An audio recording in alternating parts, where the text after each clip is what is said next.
Back here in Iowa City, our temperatures in the mid-50s. Very slight chance of rain. Doesn't look like we'll have it right now. Michigan won the toss and elected to receive.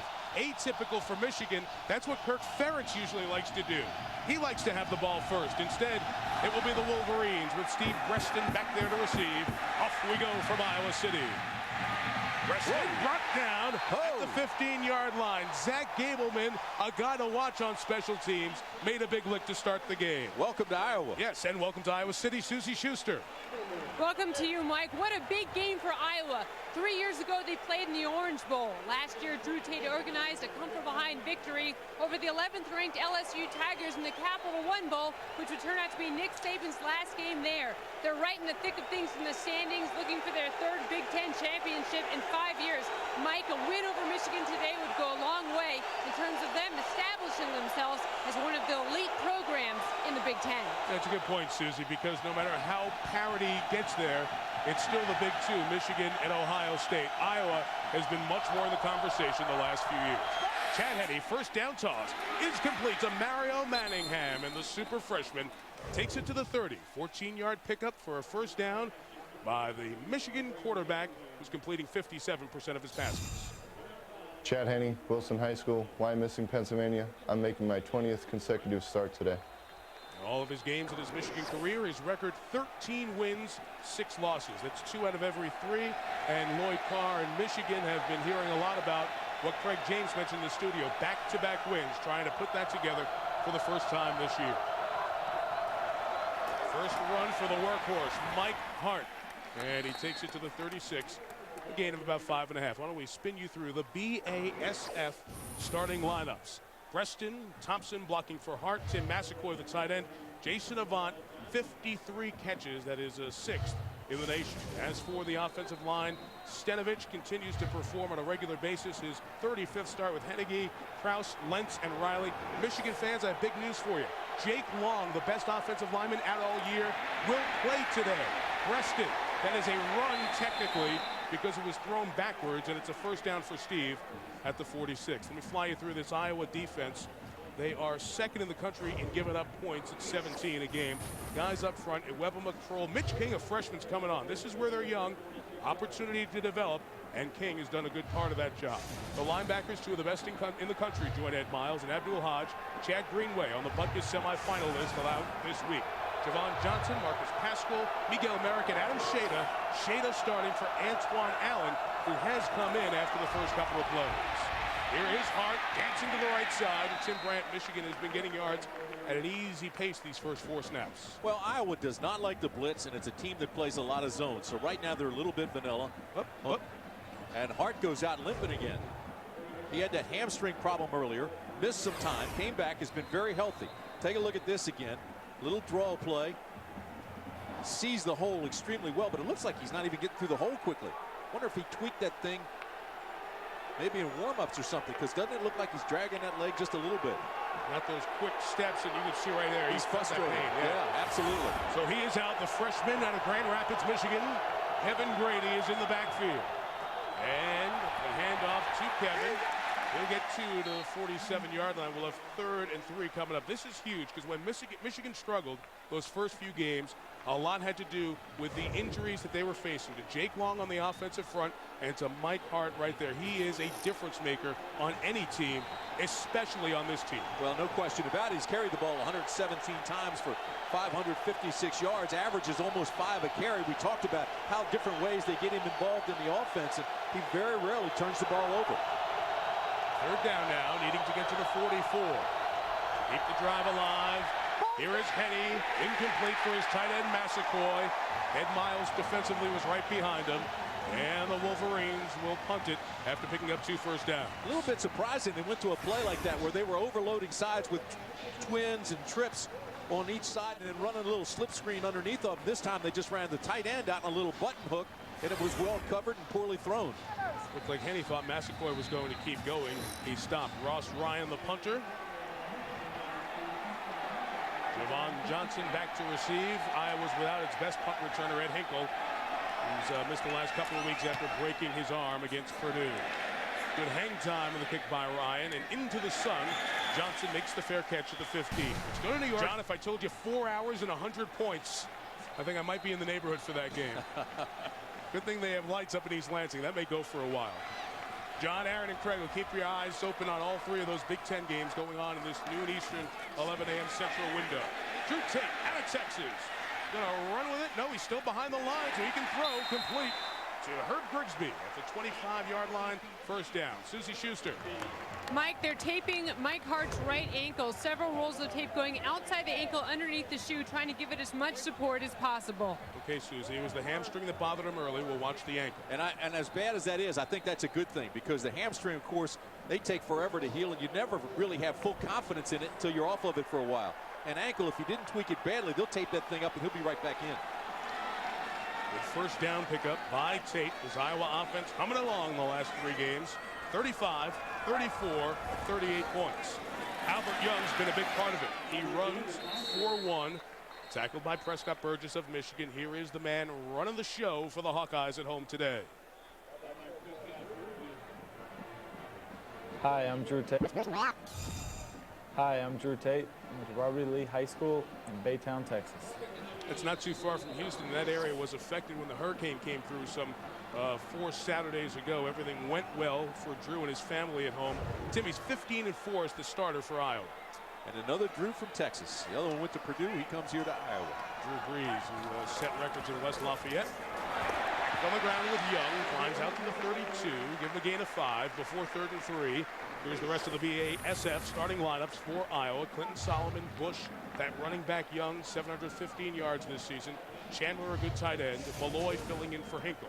Up front, Gates Jones, the son of the head coach, Brian Ferentz, with Mike Elgin and Marshall Yanda. Moving Jones, the left guard, and Yanda, the right tackle. They flip-flopped about a month ago. That has been huge for Iowa up front. Home winning streak, 22 games. They're trying to become bowl eligible today for the 5th straight bowl. A lot of incentive for the Hawkeyes. 3rd and 3. They need to get across the 35. And Tate will roll it and throw it complete to Chandler, the tight end, into the Michigan secondary. First down at the 44. That's a gain of 25. Chandler's 6'7", 242 pounds, and when he gets out on the corners, they're 5'9" and 5'11". They just get him out in the flat with a quick out. They cleared it out with 84 Malloy and sent the tight end Chandler underneath, and a perfect pass from Tate. But watch the end of the play and look at the hit Tate takes. He's a tough guy, but he does take a lot of hits. We saw him earlier in the season get knocked out of the game against Iowa State. You don't want him taking hits like that the rest of the game. Sean Crable out of Massillon, Ohio, came in a hair too late. Back to Young, through an arm tackle, and another one.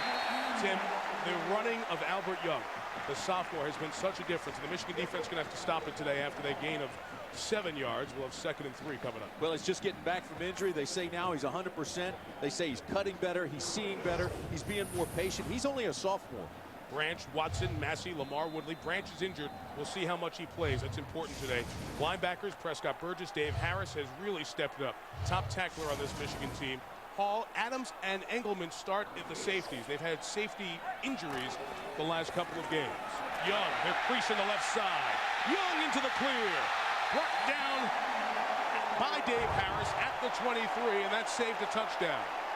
14 yards and a terrific opening drive for the Hawkeyes. So many things in college football are psychological. This is a quick start team. They've outscored opponents 70-0 in the first quarter in this stadium. And that's the way they play. They're authoritative. Got a great block on the corner. And once he gets in the secondary, he's a big guy at 5'10", but 207 pounds. Outscoring an opponent 70-0 in the first quarter here in Kinnick. That's big, and you know it's up in their minds. Engelman's got to make that tackle. Didn't play in the Penn State game, shoulder injury. Maybe he was not sticking his nose in there, just a hair late. Young's a good back. You got to make that play at this level. There is Young across the 20. Good first down pickups. Gain of 5 there. Gabe Watson, the big nose tackle, made the stop for Michigan. Boy, and I'll tell you something. You look at big old Mike Jones, the left guard at 6'5", 300 pounds. He's the anchor on that offensive line. Albert Young ran right up his back. You had Brian Ferentz, the coach's son, at center, and you had Jones at left guard. They both got good blocks, locked on, took their guys down, and here comes Young, ran right up Jones' back. Young 5 carries, 33 yards. Iowa, an excellent red zone team. As good as there is in this conference. Tate Only one receiver there. Somebody behind the play. Nope. Drew's going to keep it. Escorted out of bounds by Prescott Burgess at the 15. We'll have 3rd down and 3 coming up. 5.5 into this first quarter. Boy, what great coverage by Leon Hall. He was trying to go to his tight end again, down in the corner. And here's the matchup that you want to look at the bottom of the screen. That's Hall. Now look at the mismatch in size. Hall is just a little guy. He's about 5'10" at best. But look at the coverage, just hanging with him, hanging with him. As Tate scrambles all the way out of bounds, he still had him locked on in the end zone. You're going to send Malloy and Grigsby up to the top of the screen, Tim. This is a team good in the red zone, but bad on the money down. 3rd down. Tate's going to come to the left and throw it complete for Grigsby, who is into the end zone. Touchdown, Iowa!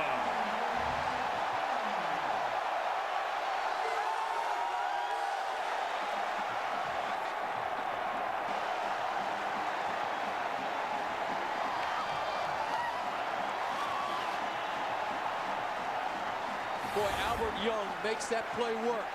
Look at this. That's your receiver, but 21 right there takes the linebacker. And as Grigsby slides out to the flat, they were still looking for Young to slide out of the backfield. Kyle Schlicker is the kicker for Iowa. 7-0 Hawkeyes. Tate was 3 of 3 on that drive, 48 yards. It goes 9 plays and 85 yards in only 3.5 minutes. For the 2nd time this year, the sophomore Grigsby in the end zone, and the blackout erupts here at Kinnick Stadium. 7-0 Iowa.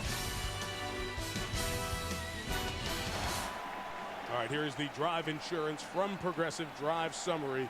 A beautiful drive. The big 25-yard pass to Chandler, keeping it going. The tight end's catch on 3rd down and the touchdown to Herb Grigsby. Mike, we just talked about how Iowa outscored its opponents 70-0 here in the first quarter. That's part of that is psychological, but that drive, 9 plays, was perfectly executed. Then they used Young as bait and slid Grigsby in for the touchdown.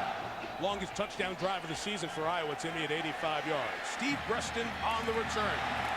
What a job by Iowa. They are doing a terrific job covering. Zach Gableman absorbed the big hit. It took 2 men to stop him, allowing Sean Green to come up and make the tackle. Mike Hart back on the field for Michigan.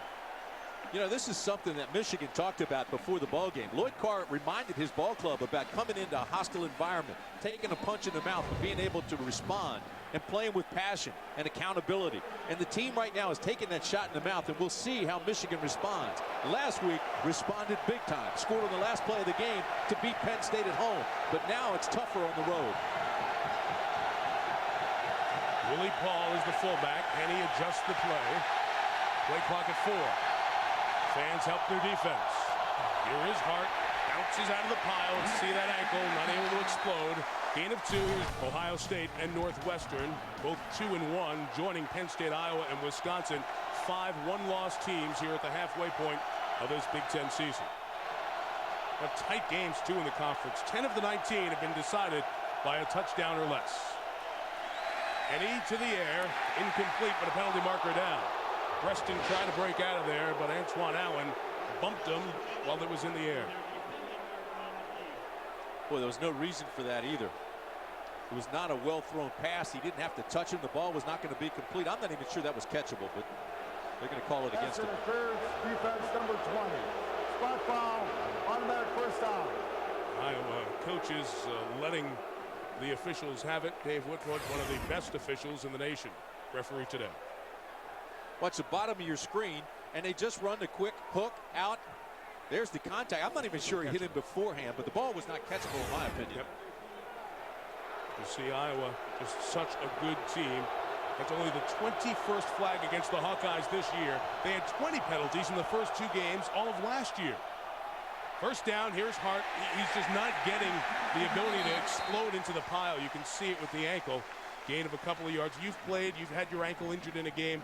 How long does it take to find out if you can really go at the speed you're normally used to go? Well, the good news is, Mike, that he got back out. He's got the blood circulating again. That's a good thing. But you can see here, I think he just lost his footing. I'm not sure that was the bad ankle or not. They taped it. I think he's ready to go. He didn't limp back on when he ran on. And if you watch him run here, he is limping a little bit there. He's going out to a receiver spot. They keep their personnel in, but line everybody up as a wideout. So no backs for Henny on 2nd and 9. Slant is thrown to Avant. First down out to the 42-yard line. You know, in this year when everybody talked about Braylon Edwards not being there, the ability to step up for Steve Breston, Jason Avant out of Chicago's Carver High School has just caught 54 balls for Lloyd Carr this year. Take a look at how that ankle has affected him. I mean, that's not even a good sell job. If they put you at a wide receiver, you're out there for a reason. You're trying to sell them that they may use you out there. They may look your way and throw that way. He was not selling it. Immediately, they take him to the bench. Yeah, that was right in front of the Michigan bench. So the coaches saw it with their own eyes and got him right away. Kevin Grady back in. He pass blocks the long out pattern to the wide side of the field for Breston is incomplete. You know, Mike, one of the disconcerting things right now for Michigan has to be Chad Henne. He's got one of the biggest offensive lines in college football, and he's going against one of the smallest defensive lines. They've got a huge advantage there. They're giving him plenty of time, and his passes are off the mark. He just has to step up and throw, and right now he has no pressure. He's got to throw it right there where his guys can get it. Terry Malone, the offensive coordinator for Michigan. Scott Loeffler, outstanding quarterbacks coach. Henne gets his feet tied up with his offensive line and goes down for a self-sack. And that's a mental mistake. I mean, they do this exchange 100 times a day at least at practice. And this is his center. The center jumps back, 57 Kraus. They get their feet tied up, and he just stumbles out of there. Of course, Michigan fans saw that happen. Really, Hennege, the guard coming over, clipped him as well. Well, if Kraus doesn't get out of there, Hennege's going to hit him. Because Hennege's moving on that play. They're sliding down protection. Michigan fans saw that at the end of the Wisconsin game in Madison, just trying to throw the Hail Mary. It was in a different situation, but Chad sacked himself there. 3rd and 15. Nobody open downfield underneath the Carl Tabb. Tries to run for it. And the kid who went to high school in Ann Arbor is a couple of yards shy of the first down. It'll be 4th down. Javon Johnson took him out of bounds before the sticks. All right, but you got to take some positive out of that if you're the Wolverines, because again, Henne had all day to throw, and this time he threw a good pass. Now watch the protection up front. There's absolutely nobody coming through. This time he slides up, steps into it, and throws a strike. So if you're Michigan, you say, okay, I'm taking some positive out of that. Henne might have found his rhythm there. Javon Johnson comes back for the punt.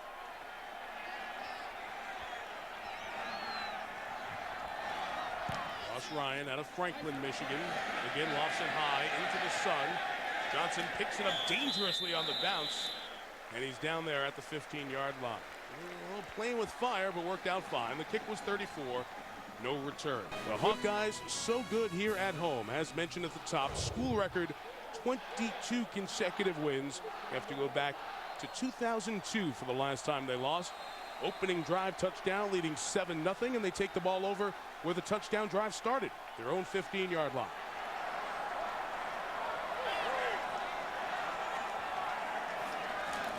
Albert Young, the running back for Drew Tate. They are creasing the Michigan defense. First down, gain of 11 for Young, a sophomore who was injured last year.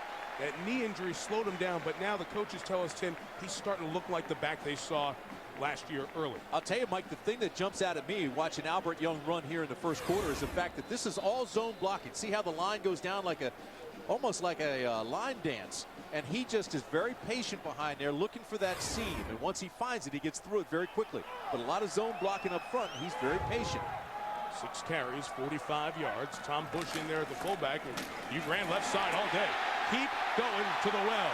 Young to the 44, first down. That's the 4th time they've run that play, and they picked up a first down 3 of the 4 times.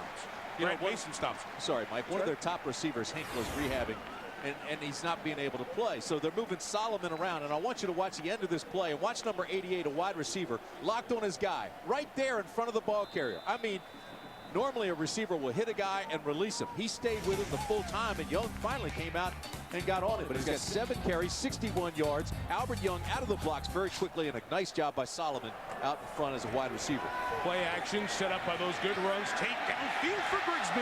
Incomplete as he was breaking free. You know, Tim, one of the reasons they're able to run on that right side of the Michigan defense, Susie Schuster told us in the timeout, Lamar Woodley headed off to the locker room after that last series. So the best Michigan front 7 defender this year is out of there, and they've attacked it. Let me just tell you about the numbers you're missing if Woodley doesn't play. 14 tackles for losses, 5 sacks. He had a sack and 4 tackles for losses last week against Penn State. He is a disruptor. And he's a major disruptor at a ball game. And if he comes out, that's a huge loss for the Wolverines. See Alan Branch in there despite his leg injury. Damian Sims is now the back. Boy, has he had a good run here. Sims got a nice block, but it was an illegal block. This one's going to come back for a block in the back, negating the Sims gain on second down. Might have been a cut block, too. Just came flying. No, he was high. He was high. It was just a block in the back. Could be flagging the wide receiver on that side, Matt Malloy. Number 84. Play, illegal block in the back, number 84 offense. 10 yards from the previous spot. Repeat, second down. So Matt Malloy, who's in for Hinkle, gets called for the block in the back, and he's not happy about it. He'll come out of the left side of your screen, and he seals the safety right there. Easy call for the line judge on the near side. There's Matt. You mentioned Ed Hinkle, the senior wide receiver out of Pennsylvania. 20 catches right at the top of this team, 7 touchdowns. That amazing touchdown in Ann Arbor last year in that Iowa-Michigan game. Broke his arm against Purdue. They hope they can get him back towards the end of the season, maybe at Wisconsin or the home finale against Minnesota. Penalty makes it 2nd and 20 for the Hawkeyes. Good job through the hole by Young. Albert to the 43. This conference has gone to a lot of these spread attacks, too. That quarterback now really becomes a big exclamation point in offense. Third down throw by Tate is complete to Young, but a key play by Morgan Trent, the cornerback, makes it a gain of just 7, and Iowa will be forced to punt it away for the first time today. Still early in the ball game, but this is the best I've seen Albert Young yet. I mean, he's sliding through holes that barely exist. Now they slide him out of the backfield and get him into the flat. They're involving him in every aspect. That time he just gave himself up to the tackle. It looked tougher than it was. Andy Fenstermaker has won the punting job, kicking to Steve Breston, who calls for the fair catch. He was interfered with. This will be Michigan ball. The Iowa defender coming down made contact with Breston, although incidental. He impeded his opportunity to make the catch. So it's going to be Michigan ball after a 5-yard penalty, probably out at the 22-yard line. Andy Brodell, number 80 for Iowa, came up for it, but he also is the guy that got into the halo. And a great job by Breston to watch the ball and actually get Brodell's line of fire. I mean, he walked right up in front of him and threw the flag. Smart play by Breston and great concentration on his part. Still got to catch the football. During the play, interference with the opportunity. Number 80, contact with the receiver. 15 yards, first down. Well, I don't know. I added it incorrectly. I apologize. No, you know, Brodell 80 right there. He saw him coming, but I mean, he's still on the move, so he tries to get out of the way, but he's in the halo. That ball's still got to be caught. I don't think his interference caused that ball to be fumbled or muffed. Michigan takes over at its own 32 right after this. Kirk Ferentz was unhappy with that 15-yard penalty against Michigan, or against Iowa, I should say, for interference with the opportunity to catch a kick. And we're going to show you a replay to understand why Kirk was so upset. Michigan has its best field position of the day, and they have Max Martin in at running back. So just joining us, Mike Hart injured his ankle on the 4th play of the game. Allen 7-0. Here is Martin, the sophomore. Takes it for 3 to the 35. The ball came out. Iowa says they have it. Greenway and Hodge, the linebackers, come out of the pile, say it's their ball, and the officials say second down. Iowa's running off the field. They came out of the bottom of the pile with it, but the official, Dave Whitfoot, put his arms up and said second down. Wind the clock. Let's look at this one first. Just a power play to the right side. They pulled the guard, the tackle, and here's why they don't have the fumble, because they thought he hit the ground, but he was lying on a player. That ball was out before he hit the ground. Another call that Iowa didn't get. Not reviewable as the next play comes off. And it is Kevin Grady carrying that time for 4 yards. So we want to go back to that play a couple ago. Yeah, that's 2 in a row. I mean, the interference on the punt, I didn't think was interference.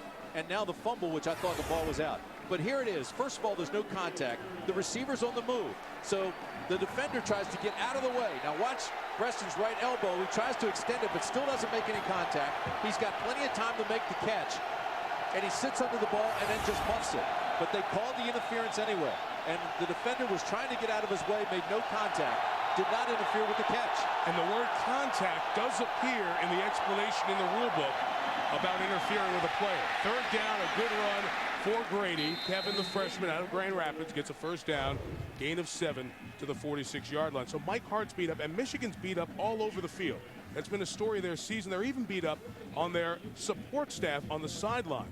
Their director of equipment operations, the equipment manager, John Falk, who's been around here forever, got shaken up during the game. Here's the Grady run for the first down. And again, great penetration, and then all of a sudden you see all the black jerseys converge.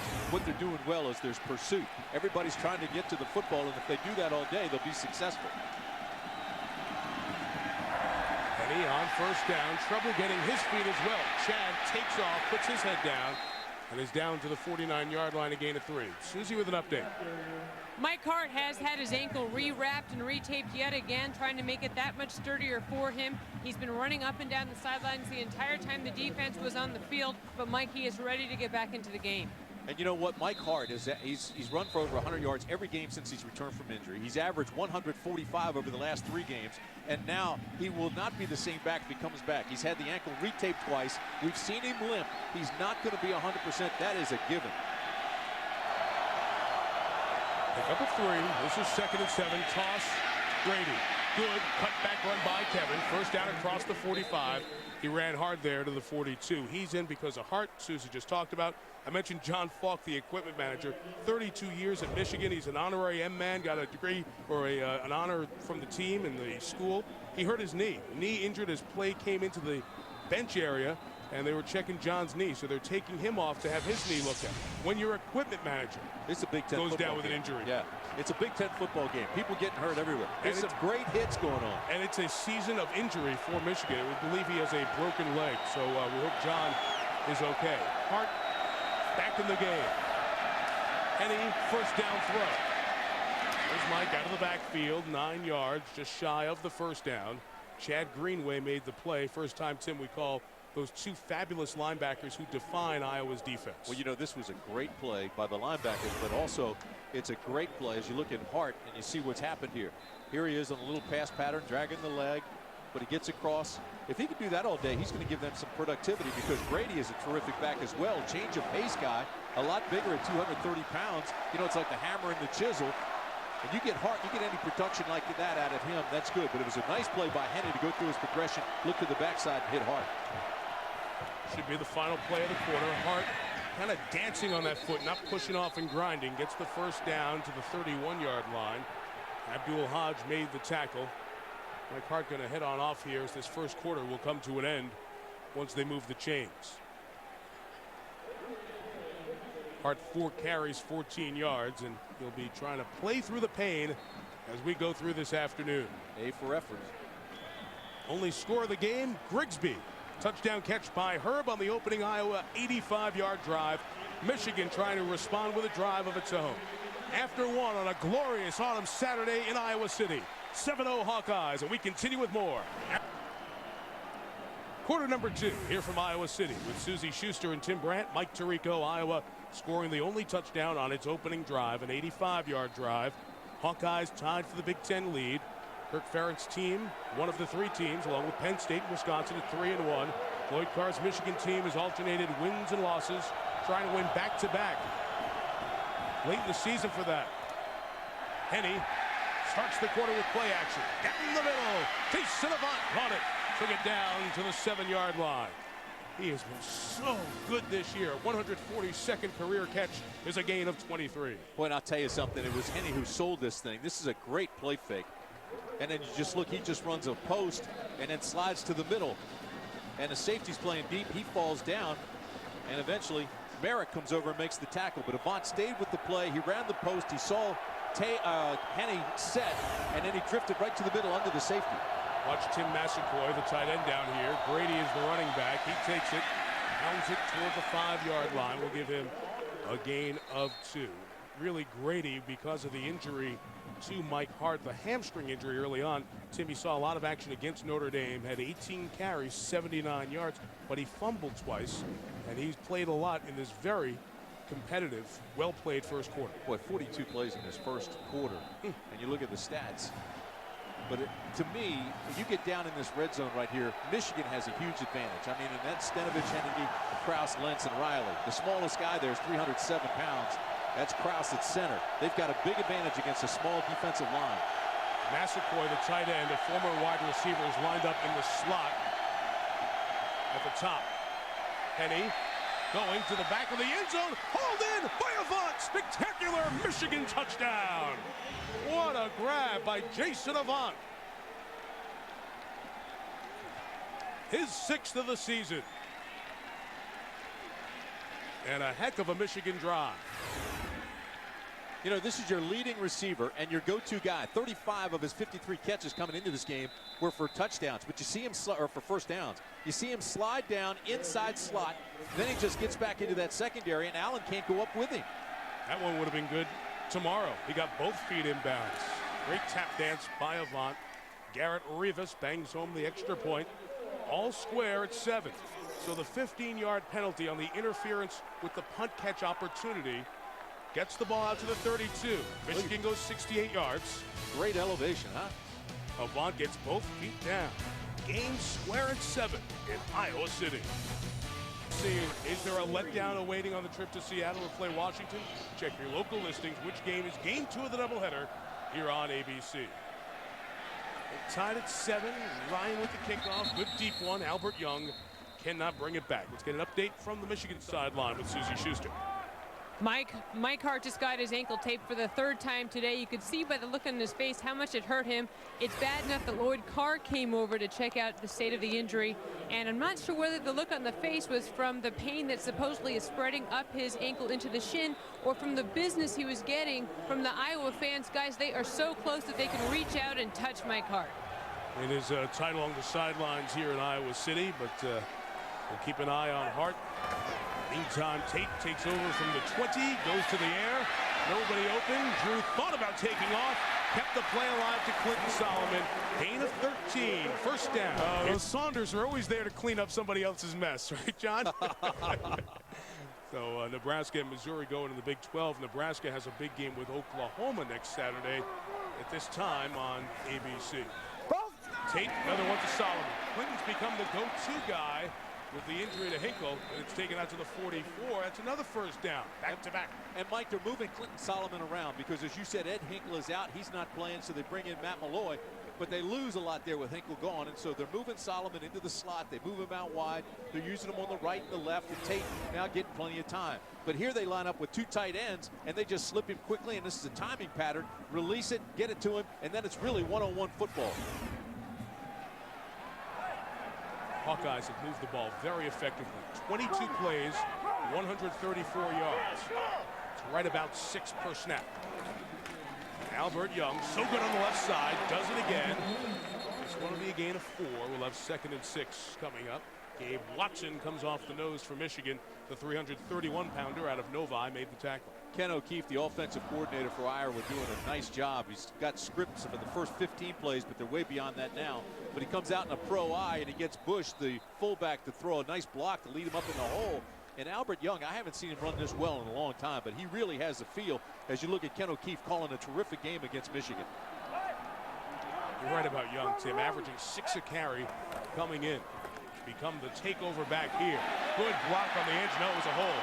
The Young goes out of bounds, but this play will come back. It looked like a pancake block from this side, but on the other side, I think Marshall Yonda, 73, got caught doing something he shouldn't. Yonda, one of those guys, he's 6'4", 315. He gets a lock-on block. He's not letting you go. During the play, holding, number 73 offense, 10 yards from the previous spot.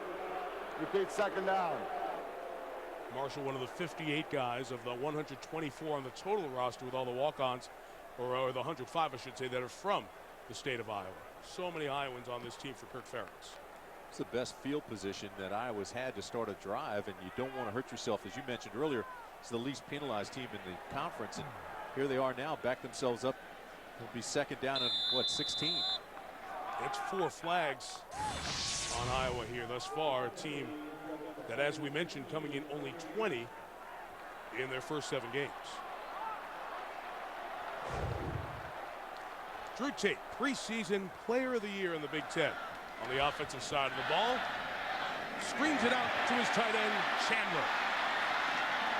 Scott brought down to the 43. Grant Mason will get most of the credit for that tackle. Tim, we've seen Drew Tate play twice this year. The game that he got a concussion against Iowa State and the loss to Ohio State. Those were his bad games. The other 5, he's been really good.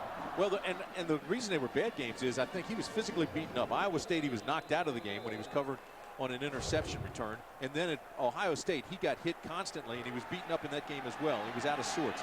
Here he's finding his rhythm. They're protecting him. They're giving him time. And because of the mix in of plays, run and pass, they've got Michigan a little bit off balance. Michigan loading up. Tate's right down the middle for Chandler. The tight ends in Iowa have been good forever. And another one here in Scott Chandler, the junior from Southlake, Texas, 18-yard chain mover, first down Hawkeyes. Harrison had good coverage. That's just good hands by Chandler, who held onto the ball when it was trying to be knocked away. They take the tight end. You see him there on the left hand of your screen up top. They slide him on a little skinny post. And look at that. That's not bad coverage. And they've got a hand on it. Jamar Adams actually has his right hand on it. Watch it in. There are the hands. Adams has the ball, and just the strength of his hands and his arms, Chandler pulled it away. Michigan's been playing with their backup safeties essentially the last couple of games because of injury. Quick hit to Grigsby. Good gain of 9.5 yards, or about 9 yards actually, on first down. Just taking what they're given. A little cushion, soft on the corner. Give them Herb Grigsby, who caught a touchdown in the first quarter. Very balanced attack. They always have been.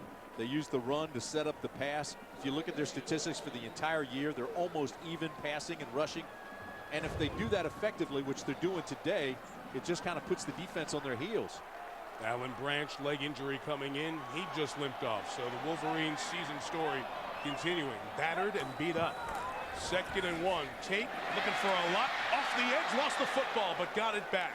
Good job coming off the edge by Tim Jamison. He's just in there because of some of the injuries. Lamar Woodley hurt earlier, but a good play by the sophomore out of Riverdale, Illinois. Well, Tim Jamison had that knee problem earlier. He has a sack too this year and played well last week, but you see him come off that right side and a big bear paw comes around and slaps the ball loose. Again, we tell you, Iowa had 5 turnovers against the Wolverines last year, and it turned into 27 points. Nice play by Jamison. Playing just his 9th game of his college career. 3rd and 4, they need to get to the 29. Right around Schlicker's field goal range as well. Time and a good pocket. And one more time, it is Chandler. Iowa has run to the left and thrown to the tight end so effectively in this first half. 10 yards and a first down. They flex both tight ends out to the left. Again, they give them a different look, different formation. But they took Malloy out to the left. They also had Chandler out to the left. They both bring them on the inside. They use one almost like a pick. And there they're both in the same zone, so Malloy stops and let Chandler have it. Chandler now 4 catches, 58 yards. Malloy backed off. Chandler comes in, and there's numbers. Pretty good, 15 yards a catch. Michigan playing with a true freshman and a redshirt freshman at the safety spot. Iowa exploiting the middle of the field. Here is Tate to Young. Got a good opening and a crease to get to the 18-yard line. Young out of Morristown, New Jersey. Leading rusher, averages over 100 yards a game, but I've never seen him run with his confidence. Never seen him run with these instincts. He's got 10 carries, 80 yards, way above his average, or on pace at least to go way above his average. But again, he's patient, looks for the hole, finds the hole, and explodes through it. He's got that up and down style. Almost looks like Calvin Hill. Remember how, or Eric Dickerson. Remember how they used to run straight up and down? Tate, he's only missed once today. To Solomon. Big hit at the 5. He hung on.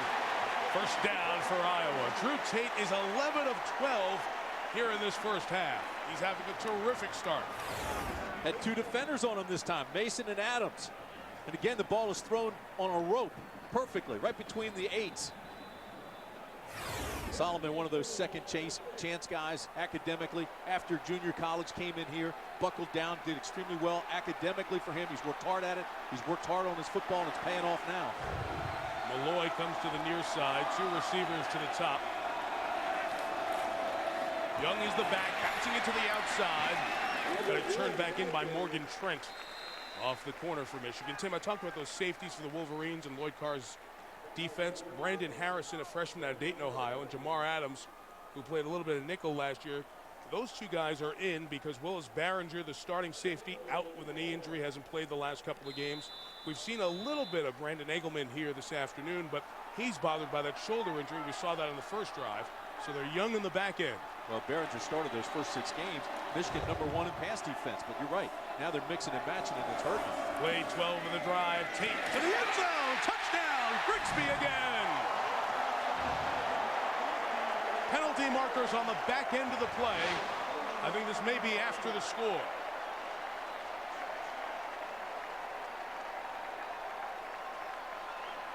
What a terrific drive from Iowa. It looks like they'll take the lead. Let's make sure first.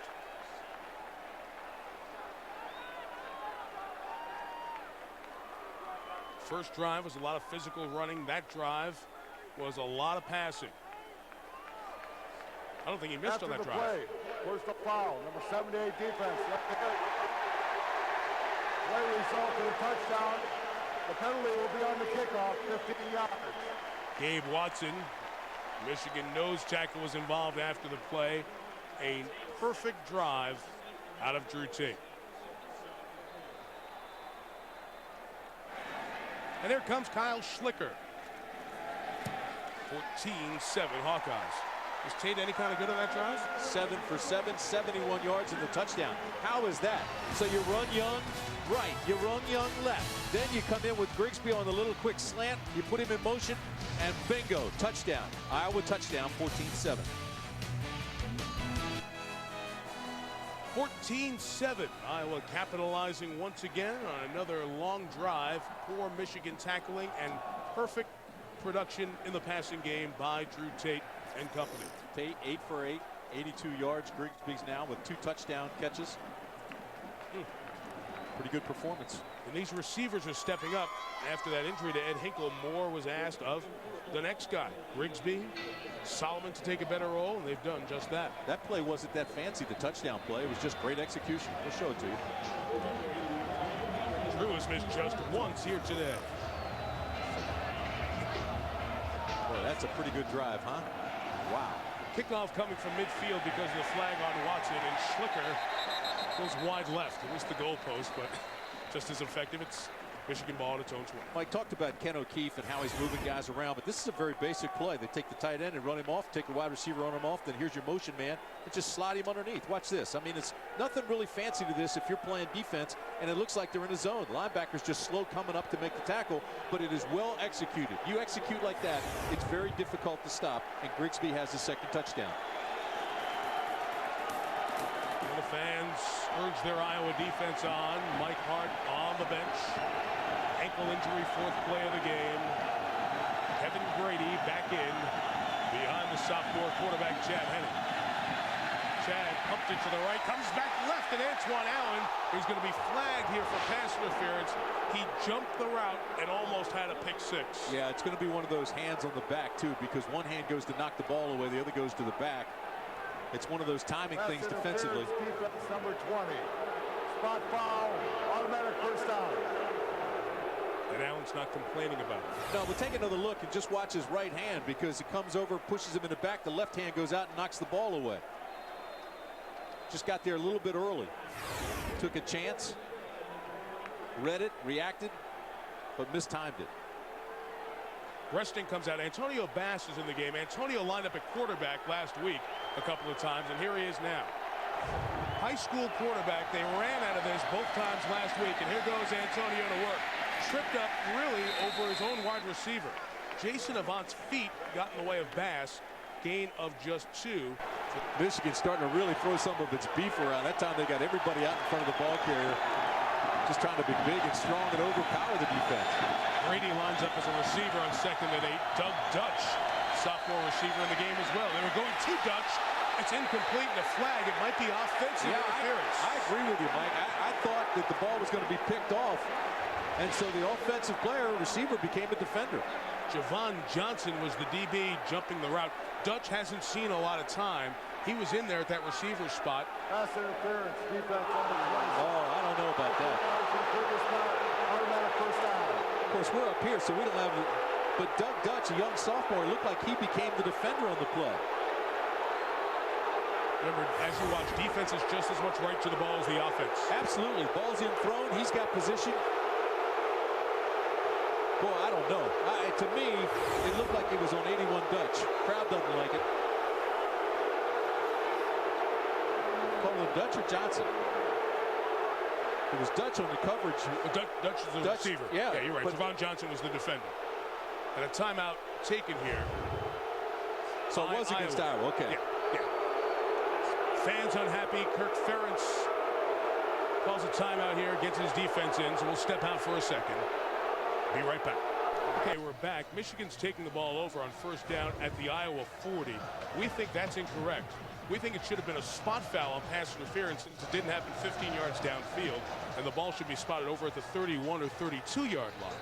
The play started at the 25. Questionable call or not, it was called pass interference and walked off 15 yards. When it happens inside of that 15 yards, it's usually at the spot of the infraction. In any case, first down Michigan from the 40. And here's Kevin Grady running hard for 7 to the 47. Well, Mike, you said it best when you said that defender has every right to that football just as much as the offensive guy, and it looked like he jumped. This will be your receiver. Here's your defensive back who actually gets position on the play, and it looks like he then is interfered with. Now watch, he'll jump the route, he reads it, here he goes. He's got the inside. To me, it looks like he had the advantage, and it should have been Dutch called with the pass interference. Second down, long three coming up. Chad Henne to work here for the Wolverines. Grady is going to get across midfield right at the first down line. John, they had the strange play in the Michigan game with Peko, their defensive lineman, taking it. And of course, last week, the coaching mistake decision was incorrect, and they couldn't get the guys out there to protect the field goal. Henne's throw is deflected and incomplete. Chad Greenway, one of the 10 best linebackers in the country on the Butkus semifinalist list, out of South Dakota, 29 in his high school graduating class, 99 in his entire high school in his small town there. Makes a big play here. Well, both these linebackers, too. This time they're trying to penetrate with Hodge a little bit, and they drop Greenway out. And he's got those long arms and gets up and times it perfectly and knocks it away. But these two linebackers are as good as anybody, and they believe they're as good as anybody. Hodge and Greenway. Greenway with his hand on the ball that time. And they've become such a nice off-the-field story as well. Second and 10. They're running Grady a lot inside. He's a pile pusher. About 4. Well, it's second and 6. Susie, what can you tell us about those linebackers? Chad Greenway is from a pig farm in South Dakota. Abdul Hodge from the inner city of Fort Lauderdale. In fact, Chad told me that Abdul was his first African-American friend ever. They came here their first year and bonded instantly. They're never without each other, says defensive coordinator Noam Parker. They finish each other's sentences, and just this past summer, Abdul went to visit Chad on that pig farm. Mike, 4,000 pigs. He said, in a word, stinky.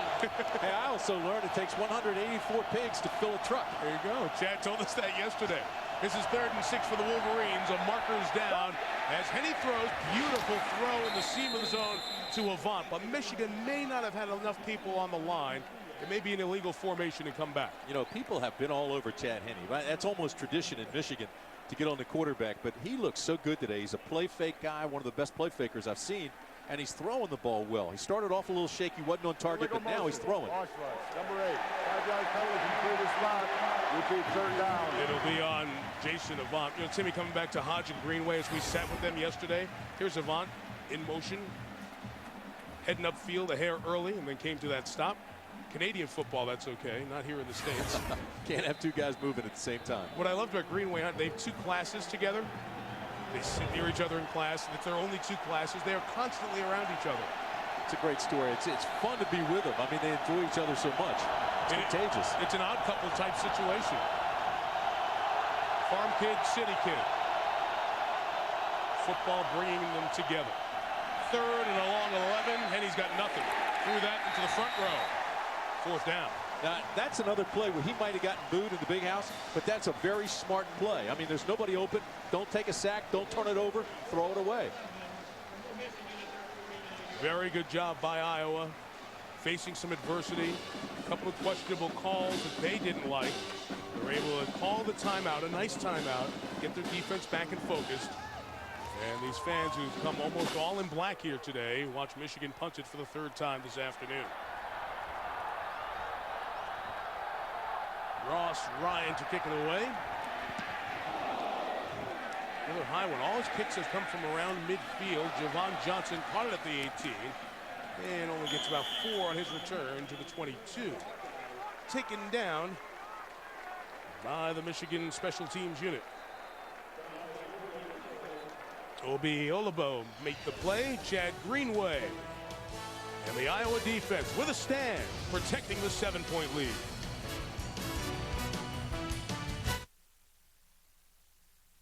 Iowa City, time for the Aflac trivia question. The Hawkeyes looking for win 23 in a row at home today. Third longest current streak at 22. Which two teams have longer home win streaks? One's easy. I was going to say certainly one of them has gotten a lot of attention about their winning streak. Those are home winning streaks we're looking for. So we'll have the answer coming up in a little bit. This is the best starting field position for Iowa in this half. And they'll ruin it. Start from 5 yards farther back.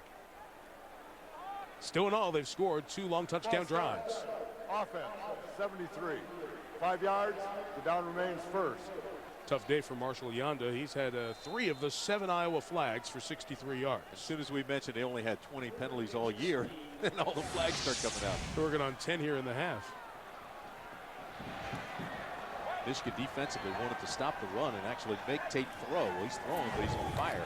From the 17, Albert Young untouched around the edge for 9 yards.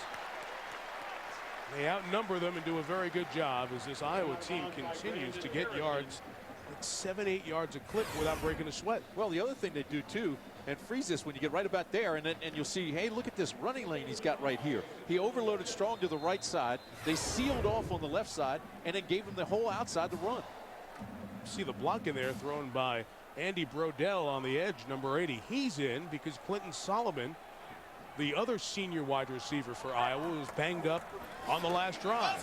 It's Tate to Chandler, the tight end. That ball was perfect. When we talk about throwing the ball before a guy is out of his break, that was definitive right there. Chain mover, first down. And Mike, you know what's so impressive is they're using every bit of Chandler's height. I mean, Tate is throwing the ball up high where only his 6'7" guy can get it. Look how high this ball is. Boom. He goes up and gets it. Look at all the defenders around him. Look tiny.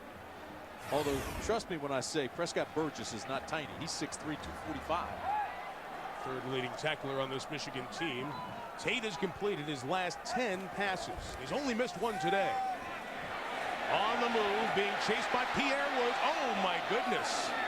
He was out of the tackle box, but that didn't cross the line of scrimmage. That's a flag, and that's a correct call. When you're out of the tackle box, you can throw it into the first row, but it must go past the line of scrimmage. You're going to see on a replay, this one's 2 yards short. So it'll be lost down in second down. They like this waggle where they show play action. They give the fake, get the Michigan defense going that way, and then you come back. But there was good containment. Number 5 offense. The ball did not cross the line of scrimmage. Not even close. Lost it down at the spot. Second down. And a great explanation by Dave Whitfield. Yes, it was. The referee. Line of scrimmage is the 36. Good bit of officiating right there because the crowd certainly has been on him. But I thought Tate really had sat down before he threw it. But that replay shows you he was still up, so it was a legal pass until he didn't throw it across the line of scrimmage. Out of the tackle box, and that's what Tate was asking about. So from the spot, you back it up a bunch. Now you end up with 2nd and 20. Tate back to the air, the middle again. This one for Brodell is incomplete. Leon Hall put a hand in the back of Brodell, and the Iowa folks say, wait a minute. You've thrown a whole bunch of flags on us today. Michigan's only got a couple. We want to get one of these big penalties, and it wasn't called there. Yeah, the crowd really getting on the officials now. The Iowa sideline getting on them. The coaches getting on them. And to be honest, they're doing a nice job here offensively. This is both guys bumping and grinding, going for the football. And a good play just to knock it away at the end by Brodell. Clinton Solomon's come back, and that's where they wanted the flag, on the hand in the small of the back. And those folks on the near side, on our side, were the ones, and that's the Iowa sideline, by the way, so that's why they got all hairy about it. 3rd and 20. Wolverines bring some late pressure. Tate escapes, but a nice job to bring him down, and a punt coming for Iowa. The late pressure from Sean Crable out of Massillon, Ohio, that great high school city, comes up with the 4th down, punt away time for the Hawkeyes. Tell defenders to play hard with bad intentions. This crowd came to yell hard, and they've got bad intentions. Fenstermaker to punt. Last time we had an issue with interfering with Steve Breaston. This is a much more returnable area to punt. But Breaston's going to let it bounce, and it'll be down to about the 31. Kick was 43 yards. Michigan ball. Chance now to take a look at the Pacific Life game summary. And the biggest story of this ball game has to be Mike Hart. He came into the ball game. He obviously was going to be a problem all day for Iowa. At least that's the way the game plan set up. But on this play, tweaked his ankle, frustration there. He goes out of the ball game. Here's Jason Avant. A little skinny post. Elevates and makes the catch for the touchdown.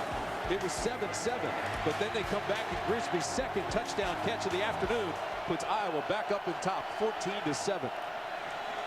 Comes Kevin Grady. He's going to run it into the line for just 1 yard. Chad Greenway made the play, came all the way around the backside of the play to clean it up. You know, when Mike Hart had the great year last season as an unbelievable freshman, Michigan was recruiting and brought in Kevin Grady, who put up just super numbers up in Grand Rapids, and people thought they were going to play together at times. There were a lot of plans for this backfield to emerge as the season went on, but the injury to Hart has kept that sidetracked for most of this season. Oh, they'll get to it, trust me. I mean, there's such a change of pace there. Two guys that are very talented. They almost complement each other. Ryan Thompson, the fullback, is lined up as a receiver as Henny throws to Avant underneath in front of Abdul Hodge. First down at the 44. Let's see if Avant's okay. That is a play that the NFL is trying to make illegal, almost one of those horse collar tackles. Avant does a great job when he comes across the middle because Hodge is right on him, but then he gives him a little stutter step and just kind of exploded past Hodge. Really nice move over the middle. They're watching him all the way. Here's what you're talking about, Mike. Grabbing the back of the shoulder pads and the jersey and pulling him down up by the neck. That's a point of emphasis, as you said, at the next level. Yeah, Roy Williams and the Cowboys did it to Terrell Owens, and the rule is in. You can't do it in the league. It's legal here in college now. To the 44, Henny, bad throw. Maybe a bad route by the receiver, Manningham. It is intercepted by Miguel Merrick, who returns it across midfield to the 49. 21 on the return. Henny threw it down the middle, thinking Manningham was going to come in. Perhaps a mistake by the freshman receiver. It is Iowa ball. And not a good throw by Chad Henny because Iowa's just in a zone defense. They drop back, they get in their zones, the two safeties playing over the top. And he just threw it high and wide. This is just a basic zone. Everybody's going to drop back into their hook areas. See the linebackers all at the 50? Then he overthrows, nobody in the middle. And it's just a bad read. I think he was expecting to cut inside, as you said, but still the throw right to the safety. First down, let's see if Tate makes him pay. Here's the pump, the deep ball. He's hit as he throws for Solomon. Incomplete, second down.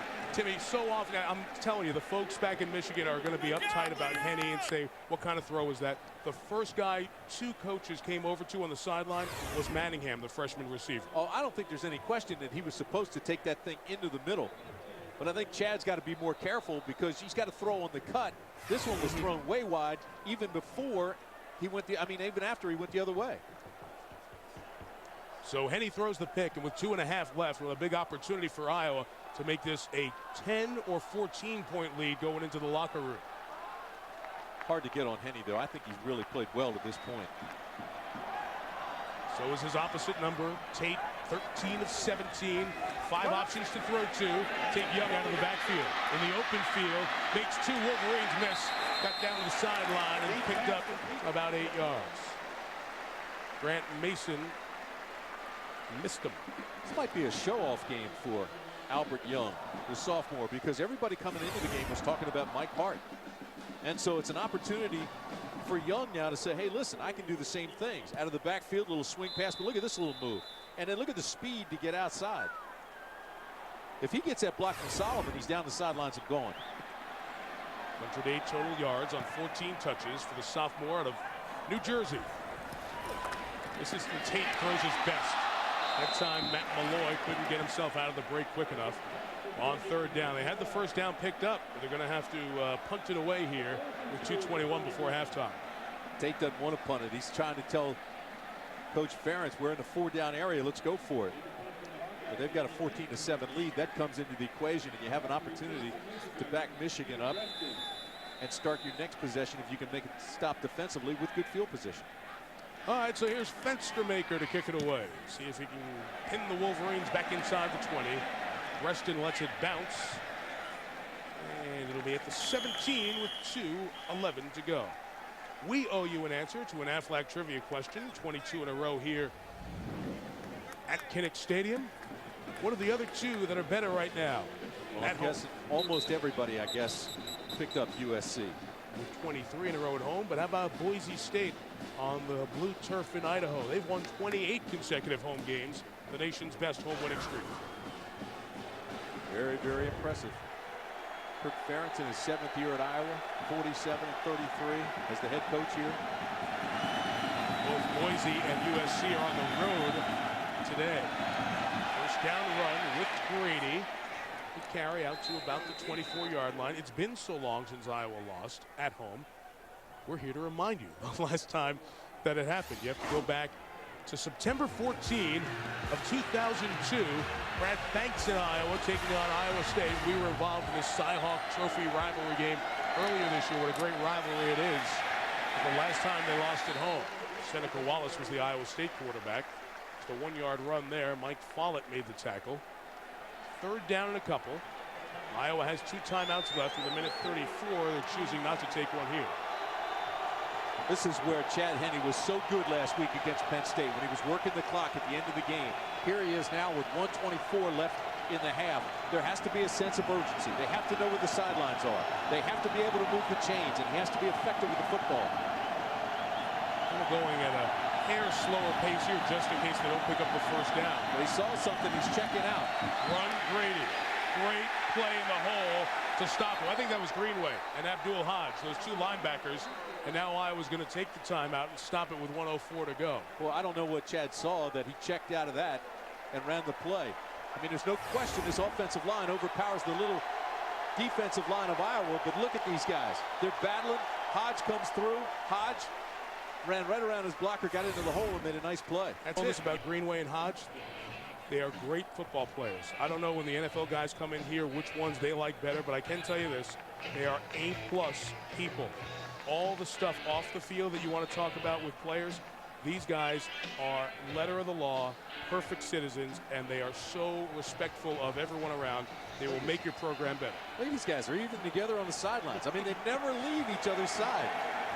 4th down to punt. Javon Johnson set to return it. Ross Ryan, they almost got to his last kick up the middle. This time a return is set up. Returnable 37-yard kick and a reverse as Johnson tries to get it to Brodell, who makes one man miss, stays on his feet and comes to midfield. Boy, Mike, that's big because they still have 52 seconds and only 50 yards to go for a touchdown and a couple plays away from a field goal position. Got everybody going. I think the reverse set up a little bit quicker than they wanted it because of the flight of the ball. But still, they made it work. Just 24 on the net after that 37-yard punt returned by 13. So Drew Tate and the offense take over at midfield. The stunt at the line was picked up for the moment. Now Watson comes in, and so rather Woods comes in and snows under the quarterback for a loss of 10. Pierre Woods. Never did see Champ Davis. He was his safety valve, and he slid out right behind the line of scrimmage, and he was wide open. Here's your fullback right in the backfield next to Tate. Watch, he just kind of slides out, and he was wide open. Don't hold, don't hold. 3-man rush by Michigan, and the dropping in coverage, Sean Crable comes in and knocks it away. That's the 4th time we've seen Crable delay on his pressure, and he's come up with a couple of nice ones. See, now you're running out of chances. You're down to 24 seconds. Great job by the Michigan defense. Yeah, those 2 outside backers, Crable and Pierre Woods. Woods, 99, who made the first play for Michigan. And then Sean comes up with this one here. Crable, 6'5", 247 pounds. Same size as Pierre, 6'5" on the other side, who was coached by Teddy Ginn Sr. Get that long arms. Makes him about 10 feet Sasquatch. Now coached by Jim Herman, the defensive coordinator here, just trying to run it with Champ Davis. He gets back to the original line of scrimmage, midfield. It's 4th down, 15 seconds left. Michigan's not going to call timeout. Iowa's going to take it in the locker room, and we've come to the end of the first half. Every touchdown a long drive. Herb Grigsby has 2 touchdown catches for Iowa. Jason Avant 1 from Michigan. Each team scored 7 here in the second quarter. 14-7 Iowa. And Mike, that's big because Ed Hinkle is out, as you said earlier, with an injury. So they wanted Solomon to be the guy, but Grigsby comes up big in replacement. 2 touchdown catches. Woodley, defensive end linebacker for Michigan who does so much for that Michigan defense. Part of the reason they've been gassed for 6.5 yards per play. Third quarter begins with an Albert Young kickoff return across the 25. He's brought down at the 28-yard line by Michigan's Sean Crable. Pacific Life game summary. Take a look at the first half statistics, and it's pretty impressive. One of the things that jumps out at me is right here.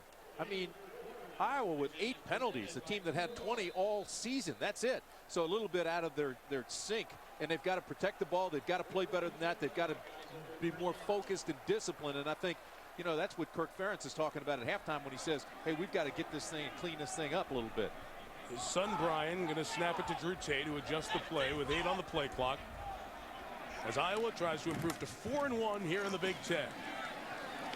Young the carry to that left side. We'll give him 3 yards. 2nd and 7. You saw the Iowa rushing 18 times for 89 yards. A lot of it done by Albert, who carried 12 for 93, and his longest run was 16. So the stats aren't out of whack. They are stats of 6 yards, 7 yards, 8. He's been strong. That per carry average is not off the charts because of one run. Best thing I saw out of Iowa in that first half, besides Young, was the way Tate threw the ball and how they mixed their pass and run. Clinton Solomon, the receiver at the bottom of the screen. Here comes a toss to him. Solomon makes a move. He's not going to be as explosive making a move on the edge. The fans are a little uptight. That wasn't a flag. He was pushed out of bounds within the flow of the play. He has 2 injuries, a left ankle and a right knee, that both were tweaked in the first half. So he's got an even gimp on both sides, but he might not be as explosive after the catch in this second half. Well, I tell you what, this crowd got into the game early on, and they just haven't backed off yet, especially on the officials. A lot of it going back to that punt call that went against Iowa in the first half and helped give Michigan good field position for its next drive. 3rd and 3 early for Tate. Third down conversions a struggle this year. 4 of 8 in the first half. Tate wanted to go up top. The pump fake is not caught and intercepted on the deflection. Brandon Harrison takes it to the 41-yard line. So those receiver injuries, the inexperience finally catch up with Iowa. That one should have been caught. Instead, Michigan has it in Iowa territory. And Clinton Solomon is just furious with himself. You know, the coaches here at Iowa, they say turnovers come down to 2 things, courage and concentration. Solomon loses his concentration a little bit, threw his hands, hits his helmet, and the ball gets picked off by Harrison. But that is a loss of focus by the receiver Solomon. That's all on him. Hit him right in the face mask. It did. It went right through his hands, hit him, and Tate actually reloaded and threw a nice pass.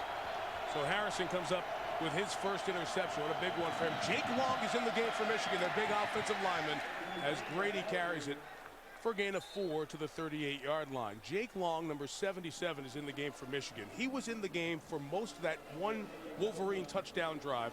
Long was hurt in August. Michigan is very quiet about injury information. A lot of people thought Long might be out for the season. Lloyd Carr never, in fact, said that. He had surgery on his leg, screws in his ankle, and a lot of people talk about the mistakes of Henne. They have not had the guy who's almost a guarantee run behind him and get 4 yards until this game here. Really good point. They want to get him about 15, 20 plays today, too. Grady goes that way and runs it just a yard shy of the first down. We'll have 3rd down coming up. Abdul Hodge made the tackle. When you talk about injuries for Michigan, every team gets injuries, but it has hurt them in such key positions. Steve Breston, their wide receiver. Mike Hart, their running back. Jake Long, their offensive lineman. Arguably, their best lineman, back, and receiver all hurt early in the season. That's why the Wolverines haven't put together back-to-back wins. The latest that's happened in a season since 1967, as Craig James told you pregame, 2 years before Bo. Mike, I'm a little bit surprised, though, that Michigan hadn't gone to its tight ends more today. Grady trying to cut it back. Greenway is waiting. That's why he's one of the 10 semifinalists for the Butkus Award that goes to the best linebacker in the country. 4th down from the 35. Mike, what they do so well is they read, they react, they fill inside out. Just watch this. Number 19, he's going to come out of the left hand, or 18 rather, comes out of the left hand of your screen and just attacks the football. Great inside-out leverage, and his tackling form is terrific. Going for it. Do you like the decision, 4th and 3? I do. They need something to shake him up, and this is it. You got good field position. You're in the 4-down area, but you're out of range of a field goal. You see their numbers, 2nd in the league. They faked the run. Breston never got out there for the throw, but there's a tight end finally to Tyler Ecker at the 22-yard line. First down. You mentioned it. Aaron Taylor mentioned it in the studio. They have good tight ends. Tim Massaquoi and Tyler Ecker. They keep a drive alive there with Ecker. Well, and Iowa has used its tight ends effectively this entire game. But finally they come back to Ecker. This is his 14th catch of the year. He gives you a great big target. He's 6'6", he's 251. They ran the waggle, got everybody going the other way. They came out and isolated Ecker, and the ball was thrown well. It looked almost like Henny could have run for the first, but he throws a strike and moves the chains.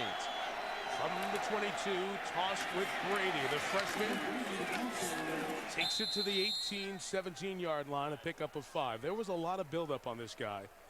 Being in the state of Michigan, in Grand Rapids, and setting records with his performance. You know, high school numbers can throw you off a little bit.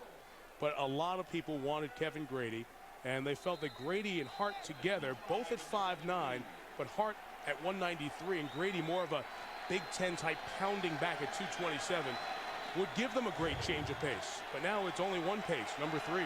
Well, no question about it. He came into the game with 58 touches, 238 yards. He's a big guy, 230 pounds is right. Antonio Bass, high school quarterback, throws for the first time this year. Did Avant catch it? At the 5, he did. First down, Michigan. So Bass, who's been in there for 3 or 4 snaps, and all they've done is run, for the first time, the freshman, who was a high school quarterback, throws it and completes it to Avant at the 4. Got into that quarterback situation last week twice for 26 yards. Here, it's not a very good throw, but it's a great catch. This ball's just kind of like a dead duck out there, but look at Avant go and get it. Like chum to a shark, laid out completely, made the catch and got it before it touched the ground. He knew that they would throw off that at some point this year. They finally get there. And they're going to review it or a flag? Let's see. Being reviewed. Review. So they'll take a peek at it. You know, by the configuration of this stadium, and we already said this, the fans are right on the field.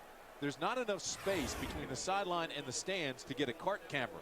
And that's what we normally use here on network television, is the cart camera, and it gives you the best angle, especially down by the goal line and down close like this. But you don't have that side angle to tell today.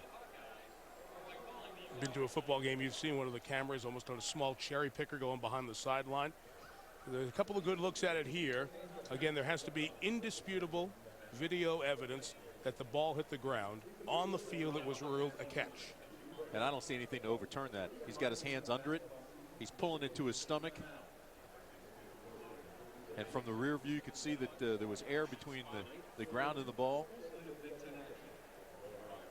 Hands are under it. Immediately turns to that shoulder.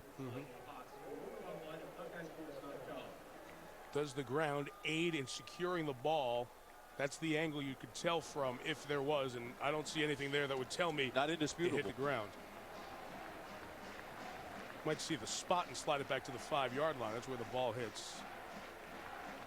That angle, you could say the ball is making contact with the ground.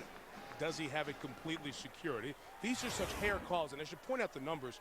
48 stoppages, 20 have been overturned. On all these bang-bang calls, they get it right more than half the time. Credit the officials. The play stands as ruled on the field. It was a complete catch. Second down. And those are numbers in the Big Ten games where replay has been used this year. It's used in every conference game and the non-conference games, as long as the visiting team says, yes, we'll do it. How about Antonio Bass? From now on in, anytime he enters the ball game defensively, you got to recognize him. Their scouting report should have said anytime 18's in the ball game, he can be a thrower. He's a high school quarterback. So Bass's play, the 4th down pickup back-to-back, has the Wolverines first and goal, trying to tie the game after the turnover. O'Brien up top. Tight end Massaquoi in motion. Grady, the big back. You know, Iowa's defensive front's going to be ready for it. Brian Madison was in there. It's a name very familiar to Michigan fans over the years. His dad, Greg, a fine coach in football. We'll have second down and goal coming up. I know Chad Henne looked out there and he saw Avant, and it was one-on-one coverage with a lot of room to work inside and outside. You know, Timmy, Grady's a bigger back, but this is where you miss Mike Hart. Oh, because absolutely. His legs keep going. He gets that extra 2 or 3 yards. This is where you desperately need him, and you might want to think about a tight end throw here. Second and goal. There he is. Henne, the Avant. fade to Avant. Incomplete. That's what I thought he was going to do in the play before. He came out with the same formation. Again, he had one-on-one coverage. You give that to Avant 5 times, he's going to catch it 4. He's got inside and outside lever. He can go either way. He had room on both sides. Ball just off his fingertips. This is how close it is. Look, right off his fingertips. Nice look, guys. Our producer Chris Pfeiffer, director Larry Cavallino, rest of our ABC crew, all settled in with you to watch another tight one here in the Big Ten. 3rd and goal. And the fans to their feet here at Kinnick Stadium. Now they put Preston on the inside slot out there with Levant. Any quarterback draw waiting for him. The linebacker Abdul Hodge. 4th down. I'll guarantee you, partner, that came from a scouting report. It's like he's spying it. It's like he's all over, and he's waiting for the draw. He reads it right away, and it absolutely no chance for Henny to go anywhere. That is not a play that Michigan runs a lot inside the 10. John Stocco of Wisconsin beat them with one of those. But you're right, for a team that doesn't run that all that often, good disciplined defense by Hodge to force a Garrett Rivas field goal attempt from 26 yards.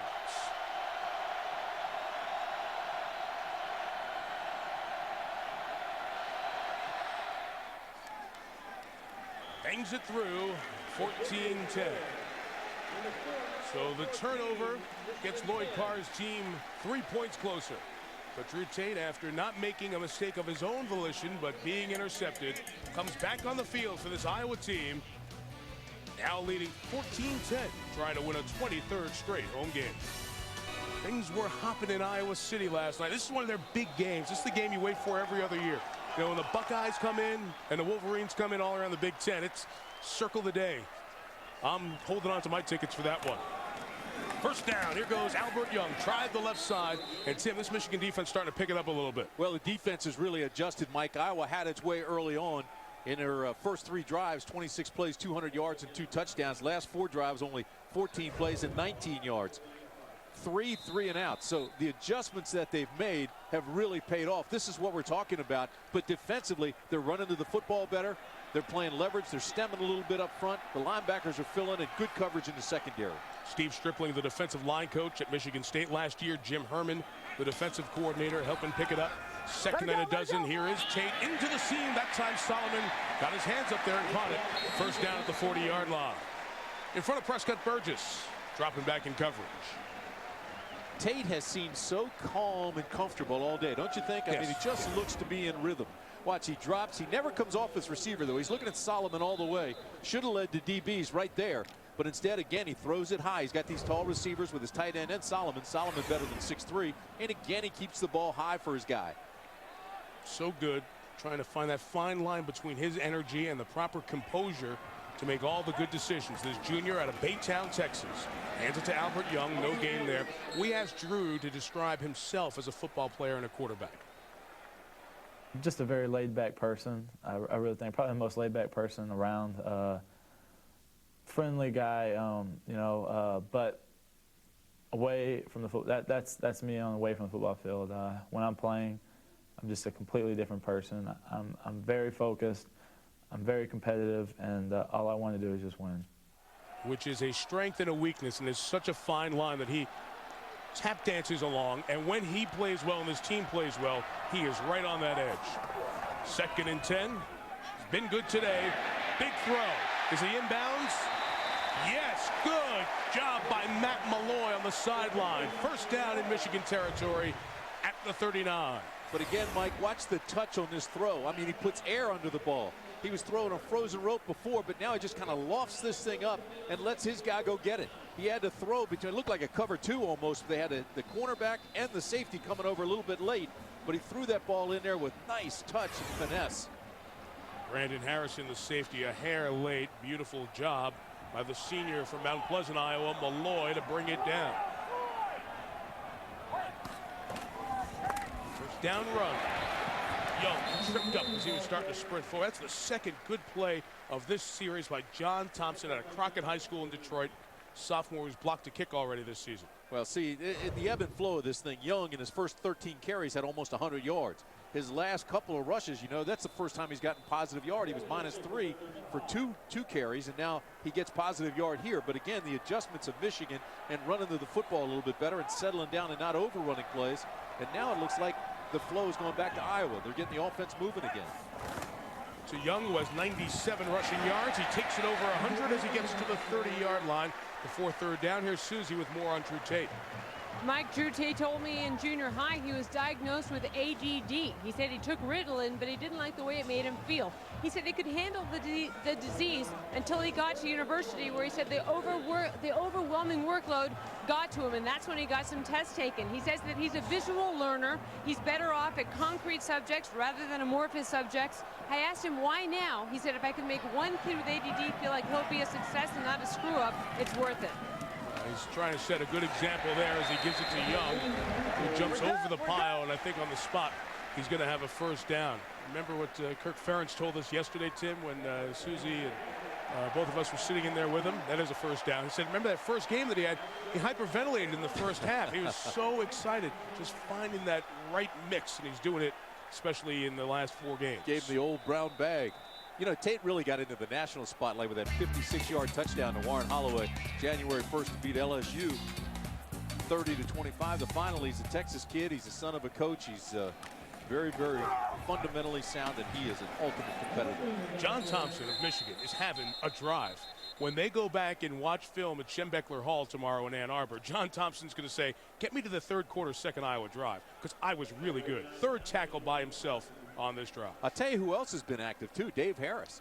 I mean, Dave Harris, who had a big game last week with 10 tackles against Penn State. Harris is starting to run all over the place, and this is like a rally game for Harris because there's been so much talk about Hodge and Greenway. This is a chance for him to show up and show off. And I don't mean that in a bad way. I mean really get after it. When a big-time linebackers come to town, you want to make sure that we get mentioned also. 2nd and 11 after the loss of a yard. Young runs out of the gun, ran through another tackle, and got past the 25-yard line. Dave Harris, the man Timmy just mentioned, cleaned it up. The gain was 6. Third down coming up. Well, that's not where Harris wants to make the tackle, 5 yards down the field. But he's had back-to-back double-digit tackle games. And, this is one of those ones where he says, gosh, I wish I had stepped up and defeated the blocker. He got knocked off the line and had to make the tackle way downfield. Jamar Adams, that young safety, missed a tackle. The safeties have missed some tackles here for Michigan this afternoon. 3rd and 5, you see Young, 4 Big Ten games, all over 100. They need to get to the 19 to keep this alive. Tate fumbles the snap, still has time to collect it, throws incomplete. That was one where you try to drive the receiver, and Malloy was doing it downfield and come back at the last second. Keep the DB out of the play. Just couldn't make it work. Well, and he was working against young Morgan Trent, too, the sophomore. He had a lot of contact under. Good job by the Michigan DB.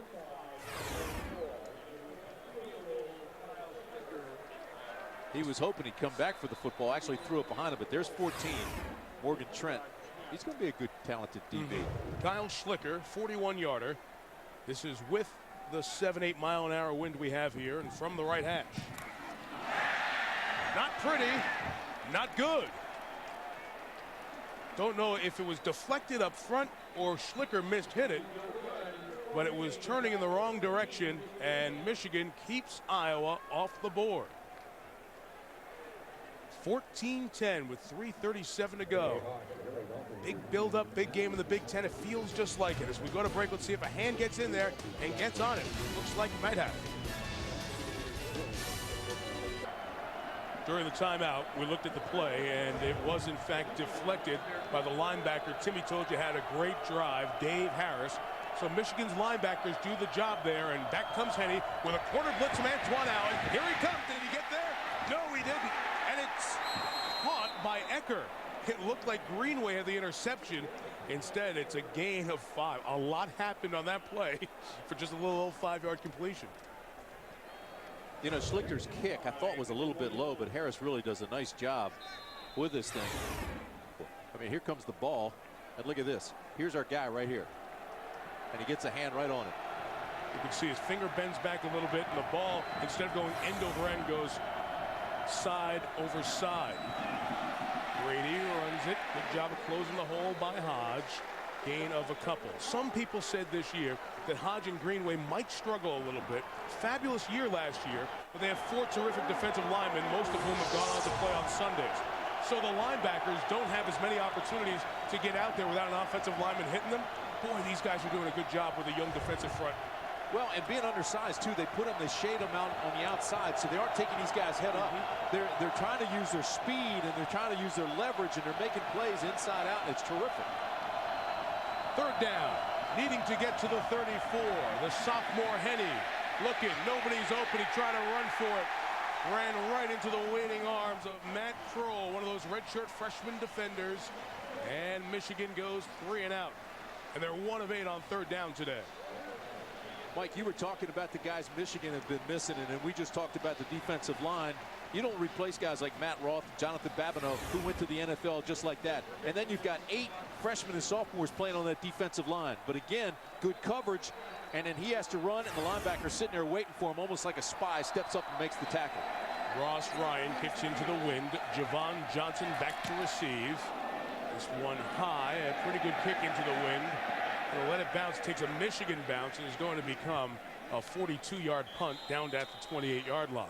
That is a shocker, and these two teams will get their attention real quick. Michigan is at Northwestern next week.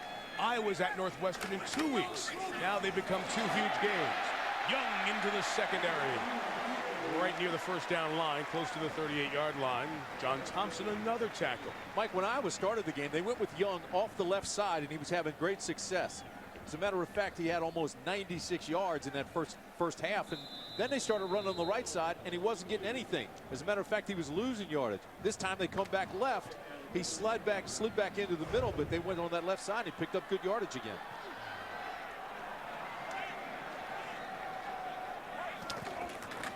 There he goes left side, 2nd and 1.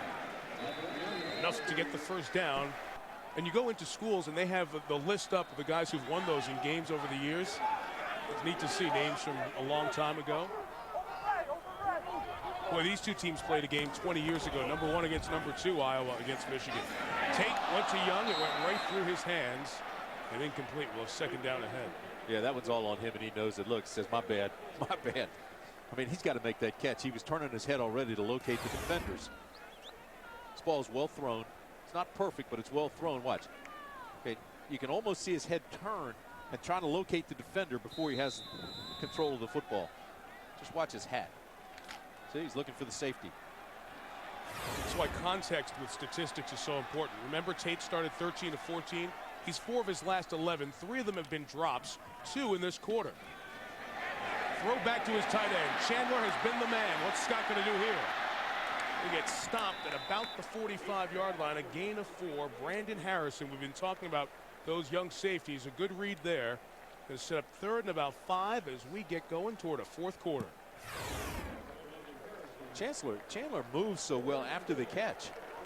And to think of this guy, 6'7", and follows his blockers. And look at this little move right here to the inside.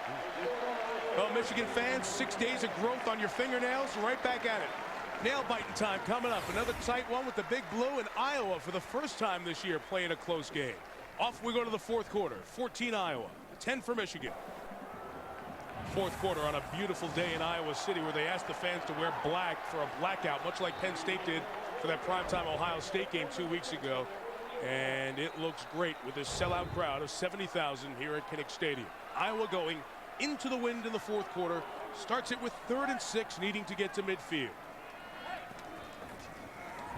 Play action from Tate. Young leaks out of the backfield. He's got it. Whoa, and he got hit.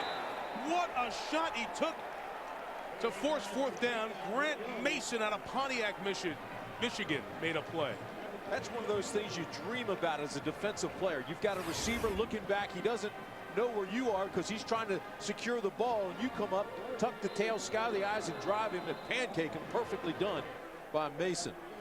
What a job by Young to hold on to the ball as well. Goodness. Fenstermaker with the kick. Another one that lets bounce, and not a very deep kick at all. Only 23 yards. Michigan will take over at the 26-yard line, technically. You know, the thing about Mason after that tackle, you look down at his numbers and say, all right, he's the leading tackler on this team coming into this ball game, and he's a cornerback, and you can say, all right, that can be good or bad. Good if he reads quickly and reacts like he just did are bad if the runners are beating containment and getting outside and you're making those tackles 10 yards downfield. But that was perfect. This is a big drive for Michigan. They really need to move this ball, eat some of the clock, and get some points on the board. Antonio Bass in there, quarterback, threw the last time, runs again. Iowa's aware of this too. Ball comes out as he is hit. The whistle blew to say he was down. Abdul Hodge read that play all the way. And Greenway's running out saying, we've got it. He thought it was a fumble from the get-go. It's the second time that's happened. But Greenway thought Iowa came away with a fumble. Take another look at it. The ball got away from his body a little bit. And that's a good call. Ball was still in his hand, hit the ground. That's what knocked it loose out of his hand. But that's a dangerous way to carry the football. Here it is again. Now watch his left hand. And they're going to stop the game here to They're review going to look at it. You know, the process that happens is before you see our replay at home, there's a replay booth right next to us up here on the press level. And what they do is they have a TiVo unit, and that's what the Big Ten uses. Other conferences use other brand name units. And they go back and watch the play if they think it's close. And if there's doubt in their mind after that first look at it, even before we show you a replay, they'll buzz down and say, okay, let's stop it and check it out. See, the problem is going to be is that the ball is actually away from his body. That's the way he's carrying it. And then if you look at the ball, it's in his hand, but that's what the ground knocked it out of his hand. As he was being hit by Hodge. But that should not be a fumble. But that is one of the dangers. You'll see the ball as it comes out, and then we'll look at afterward. Iowa did fall back down on the ball with a couple of players there. Well, and they immediately thought they had it. Allen jumps up and Greenway, they all jump up and they think they've got the football. But again, just watch him, see if his hand is under the ball, see if he has control. Right there, you can see he still has the ball when it hits the ground, and that old cliche, the ground can't cause a fumble. Well, the ground did knock it loose, but you know, at that point, it's down. It can cause a fumble, but right. It's not a fumble. Exactly right. Way to go. Thanks. And we've repeated this a few times. Unless you go down without being touched by an opponent, and that causes the fumble, then the ground can cause a fumble. You know, that's why I'm so disappointed that Mike Hart is not playing in the game. And there's, you know, I don't mean to take anything away from this play, but and we talked about this. He came into this game with 380 touches and no fumble. His last fumble was here against Iowa last September. Last meeting between these teams, won by Michigan. This is a lengthy review for a replay that looked pretty clear from that first angle our guys in the truck showed you. So don't know if they're seeing something else in there that may change their mind. Here's the call. After reviewing the play, the ball was fumbled, recovered by Iowa. It was Iowa's ball. First and 10. Wow. How about that? Wow. I didn't see that at all. Unbelievable turn of events here. I did not see that either, but I did say the one problem that he was going to have when they look at this, his hand is away from his body. The ball's away from his body. They may have seen that as the ball being out, but it was still in his hand. Brian Madison didn't fall asleep on the play, comes up with a recovery, and a huge opportunity here for Iowa. Well, the Iowa fans thought that they lost a couple of calls they should have had early in this ball game, and now they get one back they shouldn't have had. So up in the booth, they look at it and decide that in fact was a fumble, uncaused by the ground and the contact by the defensive player. So here comes Tate, and the Hawkeyes can deliver a knockout blow from the 26-yard line. Screen, holding penalty. This one's going to come back. Young gains 3 to the 23-yard line. Mike, we were just talking about how important that drive was going to be from Michigan. Did you see the holding call that you called? But I mean, to fumble it on your first play, and I know it wasn't. We saw it differently. We thought the ground is what knocked that ball loose, and it was still in his hand. But here it is again, and he's carrying it dangerously away from his body. Then as he goes down, it looks like it's still in his hand. Offense number 75. 10 yards from the previous spot. Repeat first down. From this angle, it looks like, as you said, Tim, he's in control of the ball as it hits the ground right there. I don't see. I think that's a wrong call. Plain and simple. I think that's a wrong call. Well, you can see right there his elbow and the ball and everything when it hits the ground. I mean, it's still in his possession. So Iowa, again, hurting itself with penalties. Rarely penalized this year, 9 times today. So it's now second and long as they run it out to the 35-yard line for a gain of just a couple of yards with the New Jersey native sophomore Albert Young. Early in the ball game, Young was not loping but patient, reading, and then exploding here at the end of the ball game in a tight fit game, he's getting a little bit more impatient. He's getting a little feeling that sense of urgency, but it's costing him some yardage. He's not letting the hole open up. You know, Timmy, we saw Antonio Bass on the sideline. It's the one danger when you bring a guy in who's not in the game a lot, only 4 or 5 snaps. When he gets hit and gets that contact, he hasn't been hit all game. And that time the ball spits out. Remember, he is a freshman, so getting hit by Iowa is different from getting hit by high school guys. Young has the edge this time. Patient on his block. Got out to the 26-yard line, getting some of that yardage back. Ben Gates, the right tackle out of Toledo, Iowa. He's moved around in this offensive front, but 75 in black makes a nice block here. Boy, does he ever. Watch this on the left side. Slides out, engages, pushes down, and there, you're right. Young did wait for the block to develop and cut inside of it and got the big pickup. But again, it's the left side. They've had all the success on the left side.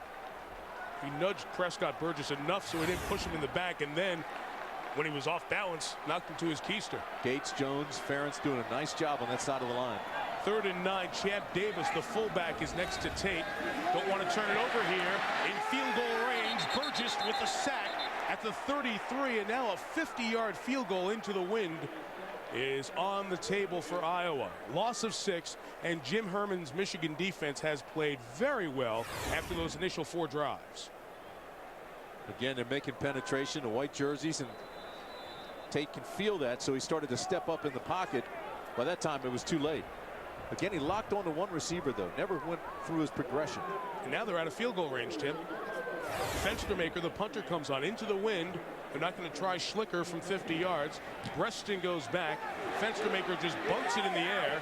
Michigan runs away, and it's a good job by the kicker to down him over at the 12. Well, the mistake, we think, on replay doesn't cost Michigan as its defense comes back. And now in a 14-10 game, Chad Henne, the sophomore quarterback who led the comeback in the Big House last week in the final minute, takes the field with the Michigan offense to see if they can take the lead on Iowa. Backer, a lot of them at least, being heard from here. Worst field position of the day for Michigan. Jerome Jackson, the 4th running back, has now come in for the Wolverines. More of a veteran, more experienced back, and he breaks through the hole. Jackson to the 31-yard line. A pickup of 19 yards. He's a junior out of Saginaw, Michigan. Max Martin's been in. Grady's been in. Mike Hart hurt his ankle. Everybody's falling asleep on Jerome Jackson, who comes in with a big play. Watch the slide down block by the line. They give you that one step forward and then slide down the zone blocking, and he squeezed through a hole that wasn't even there. Great play, great balance through the line of scrimmage to pick up his feet. And Jackson exploded into the secondary. Jerome came in as the starter last year before Mike Hart emerged to have that Rookie of the Year Big Ten season. Only 335 yards in his Michigan career. After his longest run in 2 years, he gets it again. His pads popped by a series of players, led by Miguel Merrick, the junior strong safety. Home, try to do what Iowa's doing. Stay up here at 3-1, undefeated, or once defeated in the league, as Wisconsin hosts Purdue.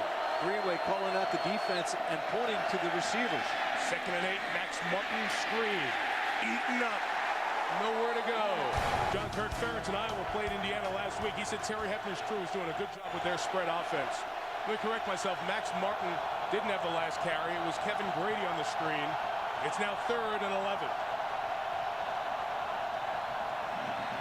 Henne waiting for his receiver to get open in the middle. It's Avant at the 48-yard line.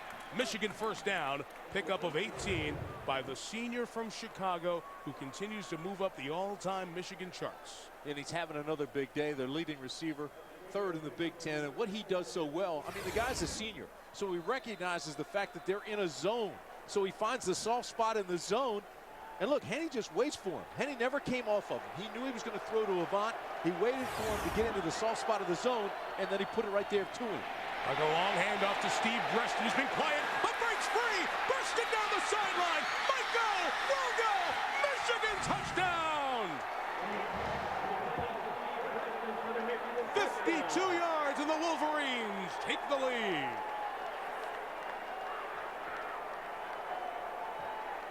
He has been quiet all day, but all you need is 1 from 15.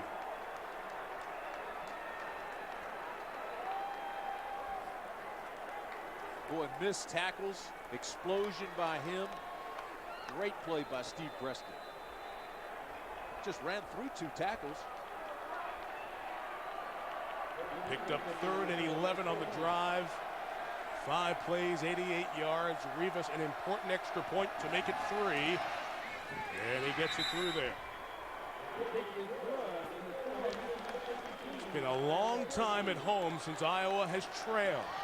The Hawkeyes face a 3-point deficit with less than 9 minutes remaining in regulation time. Almost 2 full calendar years, Iowa trails at home. 46 quarters since they found themselves down at home. There you see it was the Minnesota game, the finale in 2003 here at Kinnick Stadium. Ross Ryan did not hit a great kick, but gets lucky as it goes through Shannon Green's hands and back in for a touchback as he falls on it. Big break there. Back to the touchdown. What'd you see there, Tim? Take a look at the Chrysler passing playbook. We'll set this up for you. We'll show you how it worked because Carl Tabb with a great block. He'll go straight down here. Here's Carl Tabb. He's going to come out on Ed Miles. There's your block, and then here's your receiver. Go ahead and roll it, and watch this block by Carl Tabb. Just enough to keep him off. Lock on, lock on, lock on, ride him, and then Preston escapes through, breaks 1 tackle, and he's off to the races. But a great job by Carl Tabb to just chip him, get him off enough where he couldn't make the play. Tate and Iowa try to respond from the 20. He's pressured. He throws complete past the 30. Good job to the 37-yard line for a rare tight end toss that doesn't go to Chandler. This tight end, the freshman, who they really like, Tony Moiaki, out of Wheaton, Illinois, gets his 6th grab of the year. Little waggle. Henny again throws well. His plays work for him all day. Both quarterbacks, I think, have played well in spurts especially. I mean, we got to give Henny credit on that last drive. He was 3 for 3. And then Tate comes right back with this pass. So Moiaki brings it out 18 yards. Tate, same play that Michigan ran to Chandler. That time, the receiver blocked the Tabb through, wasn't executed by Solomon. John, both teams 2-1 in the north of the Big 12. Colorado's there as well. Somebody's going to get to the title game out of the north. Solomon again. Gave him that cushion, try to pick up the first down. He's a yard shy. We'll have 3rd and 1 coming up. Grant Mason on the tackle. Let's see, did he pick up the first down on the mark? Yep, at the 48. Yes, he did get it. A good job by Chandler to stretch it that extra yard and get the first down. Post play, big hands, extend them. And he picked it up. Still trailing by 3, but now the advantage comes back to Iowa, Mike, because now you're up at midfield. You got half the field to work for or work with. Still have 7.5 to play, and you're at home. Halfway through the quarter, Tate, good job hiding the ball. The receiver never looked for it. Complete MA. Missed assignment by Herb Grigsby. He's down there looking, thinking about blocking. He forgot the ball. Yeah, and there was nobody in the flat either. It looked like there was another receiver supposed to come under. But, I mean, here, top of your screen is Grigsby. And watch, he never does look back. He's thinking he's locked on for a block if the ball carrier comes his way, but never look back. Again, Ed Hinkle out, the senior receiver, so Kirk Ferentz needs the sophomore Grigsby to step up. Matt Malloy's made some plays today. A couple of touchdowns as well for Grigsby, so he's done his job at different points today. Just a mistake there. 2nd and 10, middle throw, Chandler off his hands and nearly intercepted. He got a hand on it, and Dave Harris almost came up with an interception. Chandler yells at the line judge and says, wait a minute, he had my jersey. Might have had a little beef there. Prescott Burgess got a hand on him, grabbed him, and pushed him. Contact seemed to come after the ball was released, but a very close call there, and now it's 3rd and 10. Chandler's been your guy most of the day, though.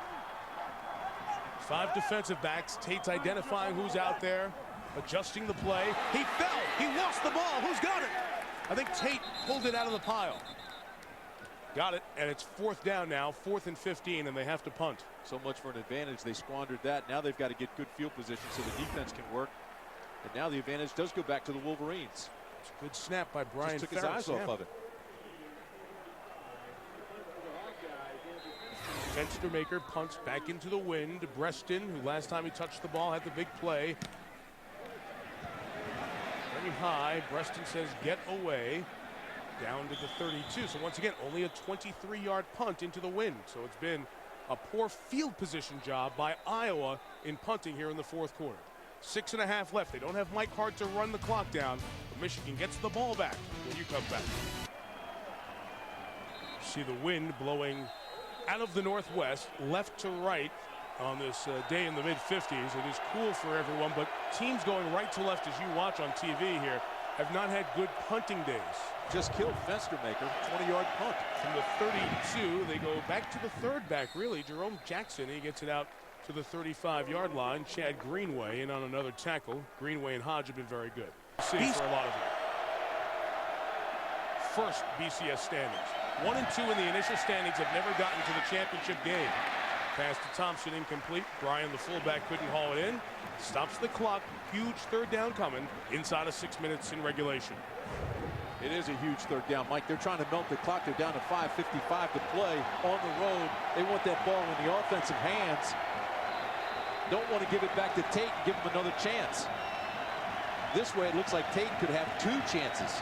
5.5 to 5:55 to play. 70,000 towel waving, black shirt and sweater clad Iowa fans help their defense on 3rd and 7.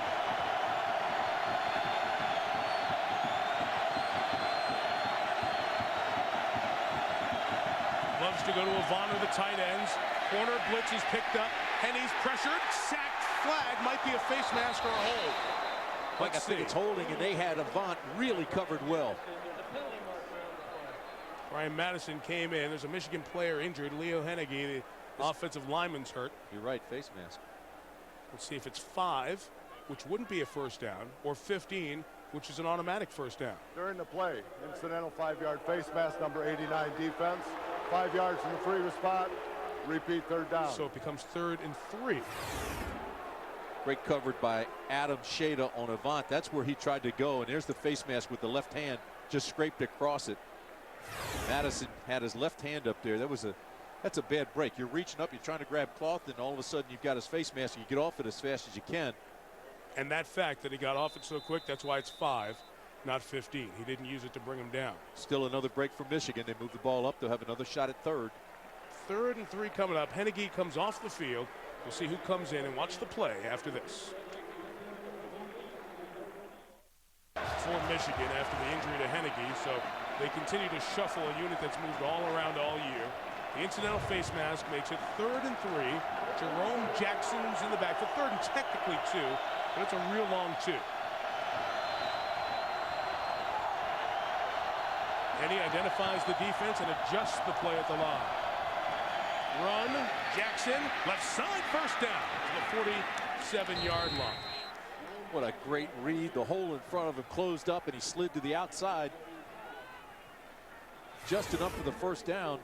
Well, watch this. Right in the middle, everything closes. Bam. He reads it, slides to the outside, finds a little scraping hole, and picks up the first. Move the chains. 5:22, and the clock continues to move. Great job by Michigan.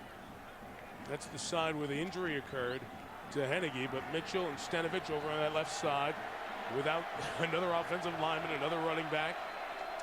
Take a key couple of minutes off by not forcing a punt there.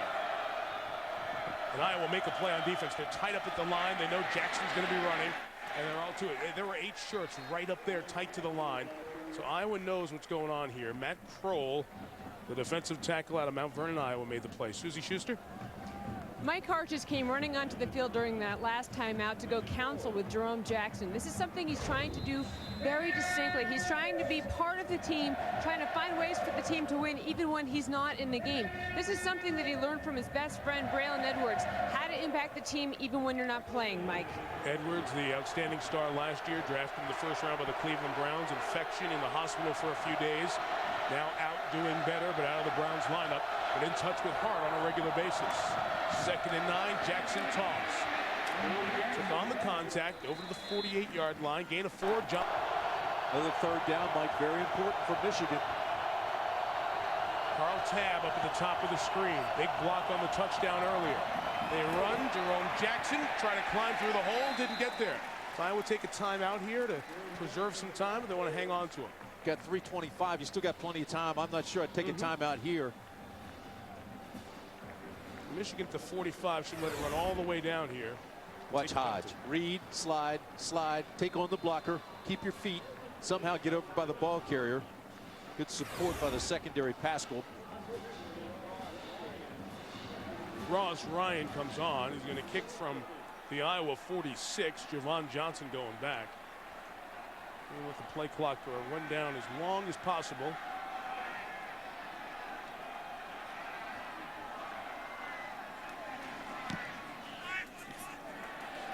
Johnson will field it, has a chance to return from the 13. Brought down at the 23-yard line. Boy, that's where you miss Ed Hinkle. No disrespect to Javon Johnson. Penalty marker in here on this play as well. Let's see what the flag is.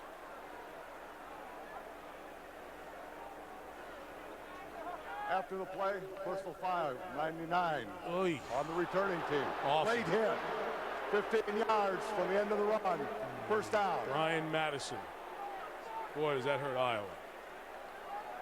Least penalized team in the Big Ten coming into this game, and today all over the lot with penalties. 20 penalties coming into this game for Iowa. 20. And they've had half as many here today. Yeah, they just made double digits. Wow. So here's the deal. Might get it one more time, but you can't think that way. 88 yards of real estate. You're at home, down 3. You haven't lost a conference game in 4 years in your place. Can you do it? It starts with Drew Tate on the edge. Throw to Solomon, complete to the 24. First down. Plenty of time with 2:35 remaining. Stop the clock. They move the chains. They'll reset it. Keep in mind also they have all 3 timeouts left. So there's absolutely no panic situation. No huddle. Come up to the line. Just like in practice, they go through this drill all the time.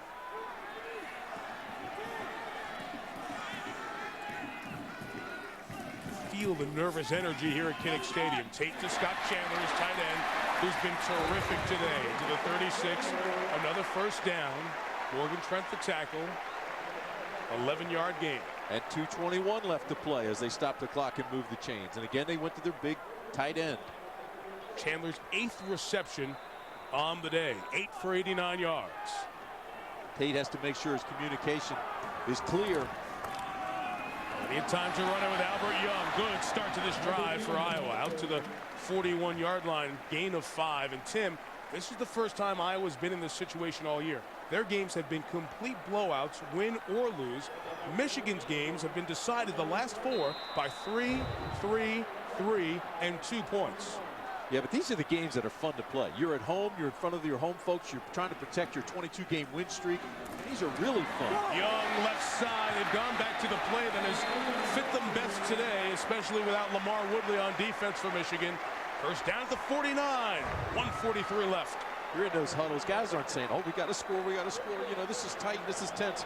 No, they're in there. They're doing what they practice every day. They should be very calm. Tate's very, very effective. They aren't even huddling. He's calling out the audibles.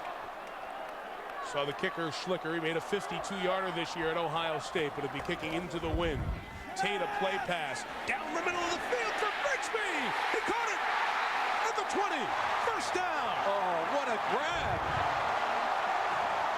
Totally extended. Laid out completely.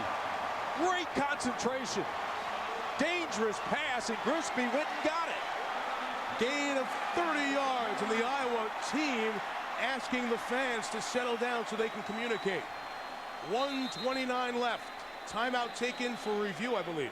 And right on cue, the crowd goes silent. Play will be reviewed. Here's a great angle of it.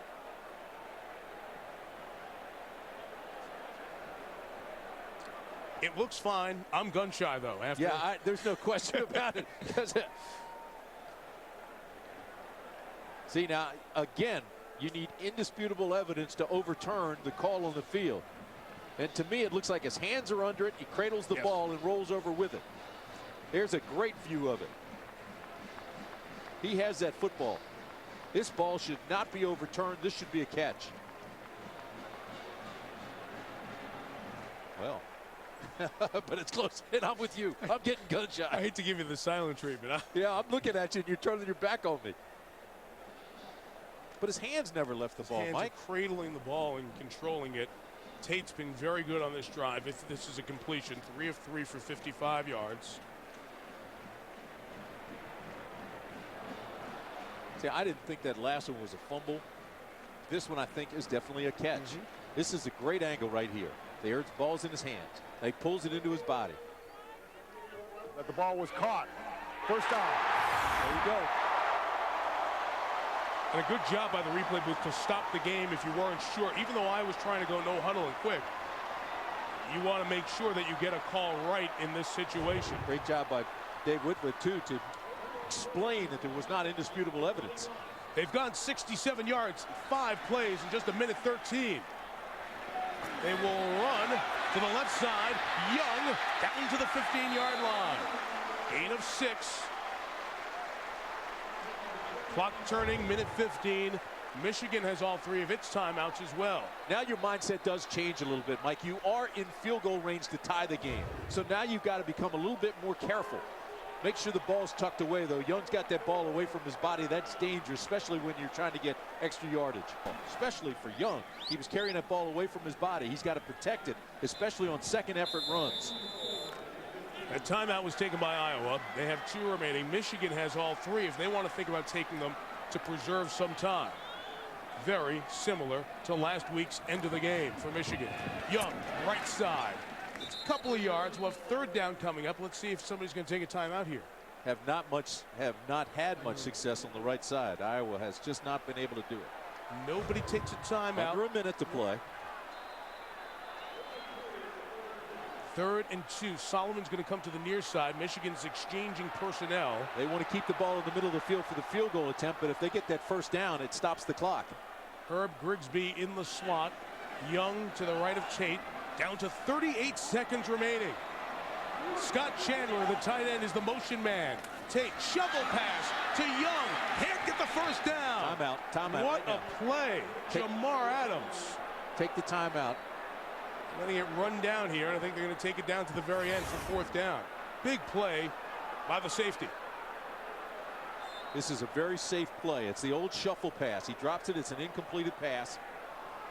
Clock is still running, by the way. You see Henny's reactions. Down to 7, 6, 5. Tate standing with the referee. Going to tell Dave Whitworth to stop it right here at 2. And we're going to get a field goal to send the game to overtime from Kyle Schlicker, their kicker.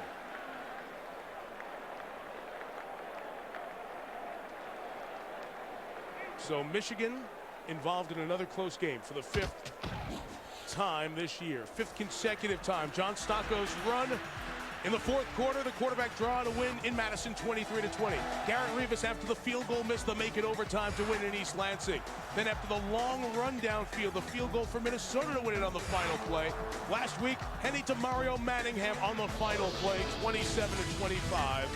That's never mind the Michigan 17-10 game with Notre Dame. And as we've said, Kirk Ferentz's team hasn't been involved in a game that's been close at all. 17 points has been their closest game this season. Mike, they had the ball right square in the middle of the field. Then they ran the shuffle pass, and now he's going to kick this thing, and it's on the left hash. Last kick was blocked. Schlicker from 32 yards to send the game to overtime. And Michigan will make him think about it. So quiet in here right now. It sounds like a library. Kinnick Stadium holds 70,585, sold out. More than 71,000 in here. It's a fire marshal game. Schlicker from Ankeny here in the state of Iowa. So many of these Iowa kids part of these games over the years. Take a look at our IBM Star Watch. And when we do that, immediately you got to say Michael Hart left the ball game, so what are they going to do for offense? Well, they look to Grady.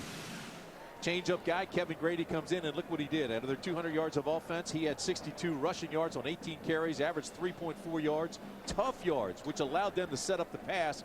We saw one of those passes go to Breaston for the 52-yard strike, but great job by Kevin Grady coming in, the freshman, 5'9", 227-pound hammer guy, change of pace guy, but Hart went out with the bad ankle. Grady came in and did a nice job. IBM Star Watch player of the game.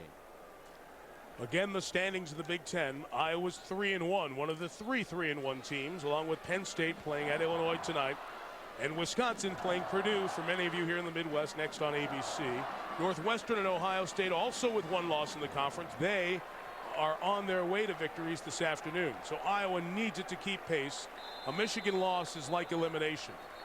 Schlicker lines up again. Michigan takes another timeout. This is where, as a player, you know, you think you played your guts out the entire game. You're out there, you're hitting, you're doing everything you possibly can, you're following through in your assignments, and the whole game comes down to a kicker. I don't mean that facetiously. I mean, just it sounded that way. No, but that's as a player, that's the way you feel.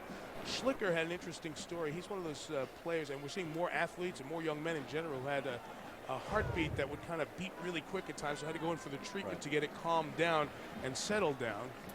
Glad to know that your heart is as healthy as possible and working properly when you get to a situation like this. You don't want the heart racing right now. No. This is a tough situation, but they practice this also every day at practice. They give them times, they rush them up, they have them kick it. Fenstermaker, the punter, holds. This is just to extend it. Clint Huntrods is the deep snapper. Will Michigan take its last time out? Nope. From 32 to tie the game. Schlicker's kick. It is good. And we're going to overtime in Iowa City. A huge pressure kick by Kyle Schlicker sends us to yet another overtime game in the Big Ten this year. 17-17. We flip the coin to see who gets the ball first, who plays defense. OT from Kinnick Stadium after this. First time at Kinnick Stadium that there's been overtime. No sudden death. You're very familiar with these rules. So many close games. Each team gets the possession, the flip of the coin, and whoever wins the coin toss invariably chooses to go on defense first. And if we're tied after 2 overtime innings, I like to call them, then we go to the must go for 2 points after a touchdown if one score. Let's go watch the coin toss with the captains over at midfield. All right, gentlemen, we toss again. Head to tail.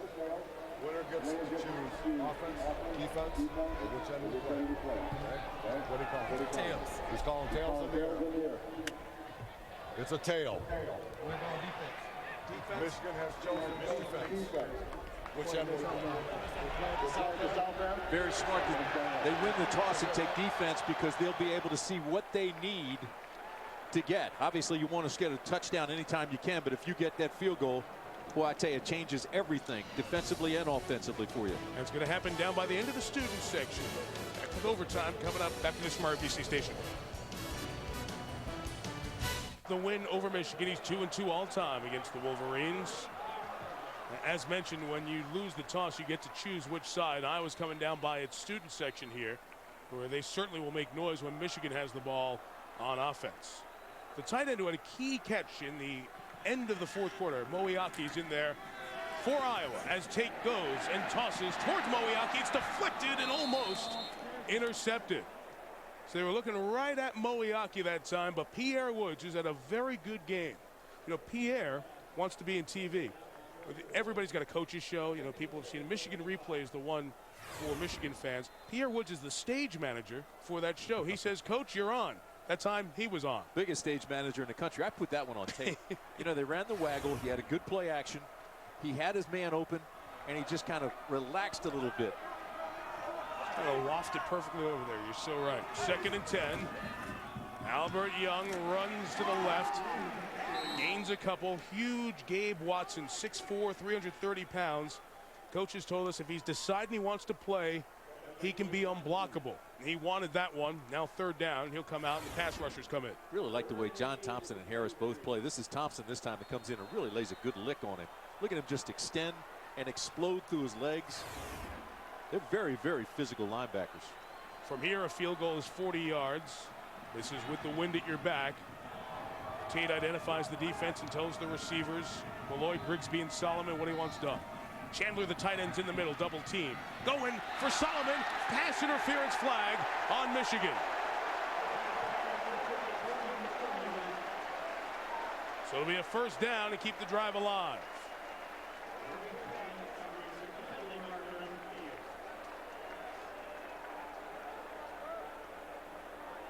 Boy, what a huge call that is. I don't think it was on Solomon going up to get the ball. I think it was Chandler, the tight end, who was During the play, holding defense, number 22. 10 yards from the previous spot. Automatic 1st down. Jamar Adams, sophomore safety out of North Carolina, called for it. But the automatic 1st down is the key. They were out of plays there. We're going to have to settle for field goal at best. Now they move the chains down, and they've got the ball inside the 15 with a first down, new set of downs. Watch Burgess 6. I think he's got some jersey too. Left side of your screen. There's the hold right there into the middle of the screen. It really should have been called. Yes. Not that it matters, on Sean Crable, number 2. Yeah. Because Crable's the one who had jersey. Adams was just standing there. It's insignificant.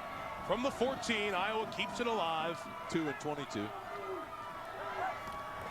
Mowiaki in motion. Young left side. Michigan shored up its defense on that play. John Thompson again coming up to make a play. Defense has really played well for Michigan in the second half. Actually, after the first quarter, they really changed some things. They made some adjustments. Iowa had those 96 quick yards in that first quarter, and all of a sudden they changed things and shut them down. Officially no gain. Second down. 2nd and 10. Grigsby and Solomon near side. Rolling this way to Solomon. Catches the 10. Open field tackle is made well enough to slow him down by Leon Hall. That's the junior corner over there who started 20 games. He's taken up the leadership role after Marlon Jackson left last year. Made a good play out on the island. 3rd down coming up. All they tell you to do is hit them high, grab cloth, anything you can, and don't let go. And hopefully help will get there, and in this case it did. But he does a great job of coming up high, grabbing cloth, grabbing jersey, grabbing his leg, and there's help. I was going to take a timeout. We saw Kirk Ferentz getting to the guys. They didn't look organized there, comfortable with it, and so Iowa will stop it here before 3rd down and let's call it 6. If I'm playing defense, the first thing I'm doing is locating number 87, Scott Chandler. Chandler has been their big play guy. Every time they've needed yardage today, they have gone to him. 8 catches on the day for Chandler, 90 yards. But everyone has been in a critical situation for the most part. When they needed yardage, they went to Chandler. So I'm playing defense. I'm saying I'm locking down Chandler right now. Iowa has lost twice this year, and Ohio State by 25, and Iowa State by 20. 5 wins. The 3 wins in the Big Ten, Illinois, Purdue, and Indiana. Those are teams that have combined for 1 Big Ten win. So some people question the 5-2, 3-1 Iowa record. But they are a very good football team. You're seeing that today. There's Chandler. Champ Davis is the back. This is 3rd down. Take to Chandler. Out of his hands. And Solomon out of his hands and incomplete. And we'll have 4th down coming up. Went for Clinton Solomon. And Chandler looked like he was open in the end zone. That's one of those things where Tate picked out his receiver beforehand, and he was going there regardless. But he was open too. Boy, that's close. That ball was thrown. It looked like he had a step. So Schlicker will come on. He made the field goal to send us into overtime. 28-yard field goal from the right hash. He's going to have to hook it, but not too much. Out of the Fenstermaker hold. Schlicker very confidently bangs it through. Michigan needs a field goal from Garrett Rivas to send us to a 2nd overtime, or a Henny touchdown sends the Wolverines to 5-3. Psychological advantage right now to Michigan. They feel like they're in charge. They feel like they've stopped them. The defense is happy to get away with just a field goal, and now the offense comes out, and they really have to be confident here. In this huddle, before the touchdown pass last week in Ann Arbor to Manningham, Terry Malone, the offensive coordinator, looked at Chad Henne and said, "Isn't this fun? Are we having a good time?" And it lightened everybody up and lightened their attitude up. Just the right thing at the right moment. Malone sends an offense out that knows if they turn it over, it's over. And they don't have Mike Hart, their running back. He's out with an ankle injury from the 4th play of the game. Jackson is the back. Jerome, a veteran, has it from the 25. Probing gets about 2 yards. 2nd down and 8 coming up. A nice game for the safeties. Marcus Pascal and Miguel Merrick, who've done a job along with Hodge and Greenway, those Iowa linebackers. We kept talking about how Grady came in when Mike Hart sprained his ankle early in the ball game and gave him really tough 60 yards. But now Jackson has taken over the tailback spot. He's a lot lighter. 8 carries, 39 yards. He doesn't have that same kind of power that Grady does. Reston, Avant, and Tab are the receivers. Massaquoi, the tight end, is in motion. This is play action for Henne, who throws for Avant, who caught it at the 5. Jason Avant has been the money guy all season for Michigan. He makes another catch there. 1st and goal for the Wolverines. Avant's body control is incredible. I mean, this is not a pass that catches him in stride. The play action, now watch, he actually throws behind him, and watch number 8 adjust on the fly. Beautiful. It's like a pirouette. It's phenomenal. 7 catches, 104 yards, but just look at the way he turns his body at full speed. 60 catches on the season for Avant, who is shaken up on the play. He's limping, but he's out there. Jerome Jackson is the back. Takes it on 1st down. Up the middle, he crawls to the 1-yard line, and the Wolverines are a yard away from getting their first back-to-back wins of the season. What a great job by Michigan. They took the early shot in the mouth from Iowa. Iowa scored in its first possession. The Wolverines kept battling. They were banged up. Look at Avant, another guy banged up. He can barely run off the field as he comes off. Wolverine fans back in that mode of another tight game.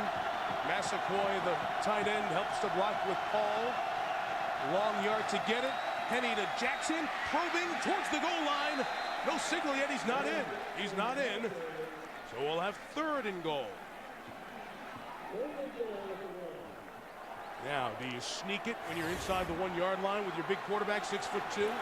Inside the 1, I always believe you should sneak it, because you never want to take a step back to hand it off away from the line of scrimmage. You want to keep everything going forward, and the timeout is taken. You know you have one shot down here in all likelihood, unless, of course, you're going to bring Pete Carroll's crew in, and on 4th down from the 1-yard line, you're going to go for it. For the final play of the game. But that was for the final play of the game. Here's to keep the game extended. But they could have kicked the field goal and kept it extended. Oh, they could have. You're right. You're right. If you get no gain here on 4th down, what would you do? I still think that Liner Gamble was an all-time riverboat. I've got to tell you something. First, the 4th and 9 pass was against a tough defense. They had a too deep call, and it was perfectly thrown. Then he fumbled out of bounds. If that ball stays in bounds or is tackled, the game's over. And then the quarterback sneak. You're right. So I'm not sure that they were the greatest calls, but he made them work. Right. That's the decision you have to make here. If you don't get it, what are you going to do, depending on how far back you go? Well, I'm Michigan. I'm thinking I'm getting it right now. 3rd down and less than a yard. And I would definitely go with the quarterback sneak.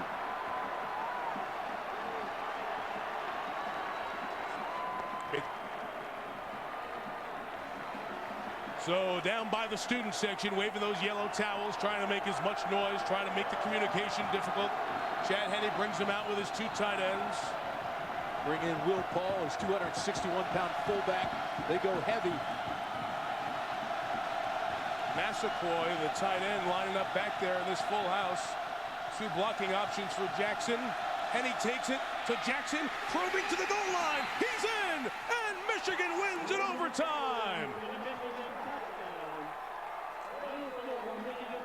The cardiac crew from Ann Arbor has done it, winning another tight game. They've won back-to-back games for the first time this year. 1967 was the last time it's taken this long for them to do that. And for the first time in 3 years, in 22 games at Kinnick Stadium, Iowa has been knocked off at home. The Wolverines saved their season and their chances of winning the Big Ten. Iowa joins the group with 2 losses. Our Chevrolet players of the game here in Iowa City. The big play down at the 4th quarter by Steve Breaston, getting Michigan close enough. We'll give it to Breaston. And how about Albert Young from Iowa? Chevrolet $1,000 contribution, general scholarship fund, both schools. Lloyd Carr with Susie. Coach Carr, could you imagine that your 100th win at Michigan would be this difficult to acquire? Well, it was a great football game. I think it's typical of what Big Ten football is all about. 2 teams played right to the very end, and of course we're very proud, and we needed a win here to get some momentum going. What does the win in overtime do for your program? Well, I think it's like a win in regulation. That, by the way, that's a great question. Thanks, Coach Carr. Mike, back to you. Thank you, Susie. Fielding Yost and Bo Schembechler. They've got buildings named after those guys in Ann Arbor. The only other Michigan coaches to win 100. He's the 9th coach in Big Ten history. Our final score, Michigan 23, Iowa 20.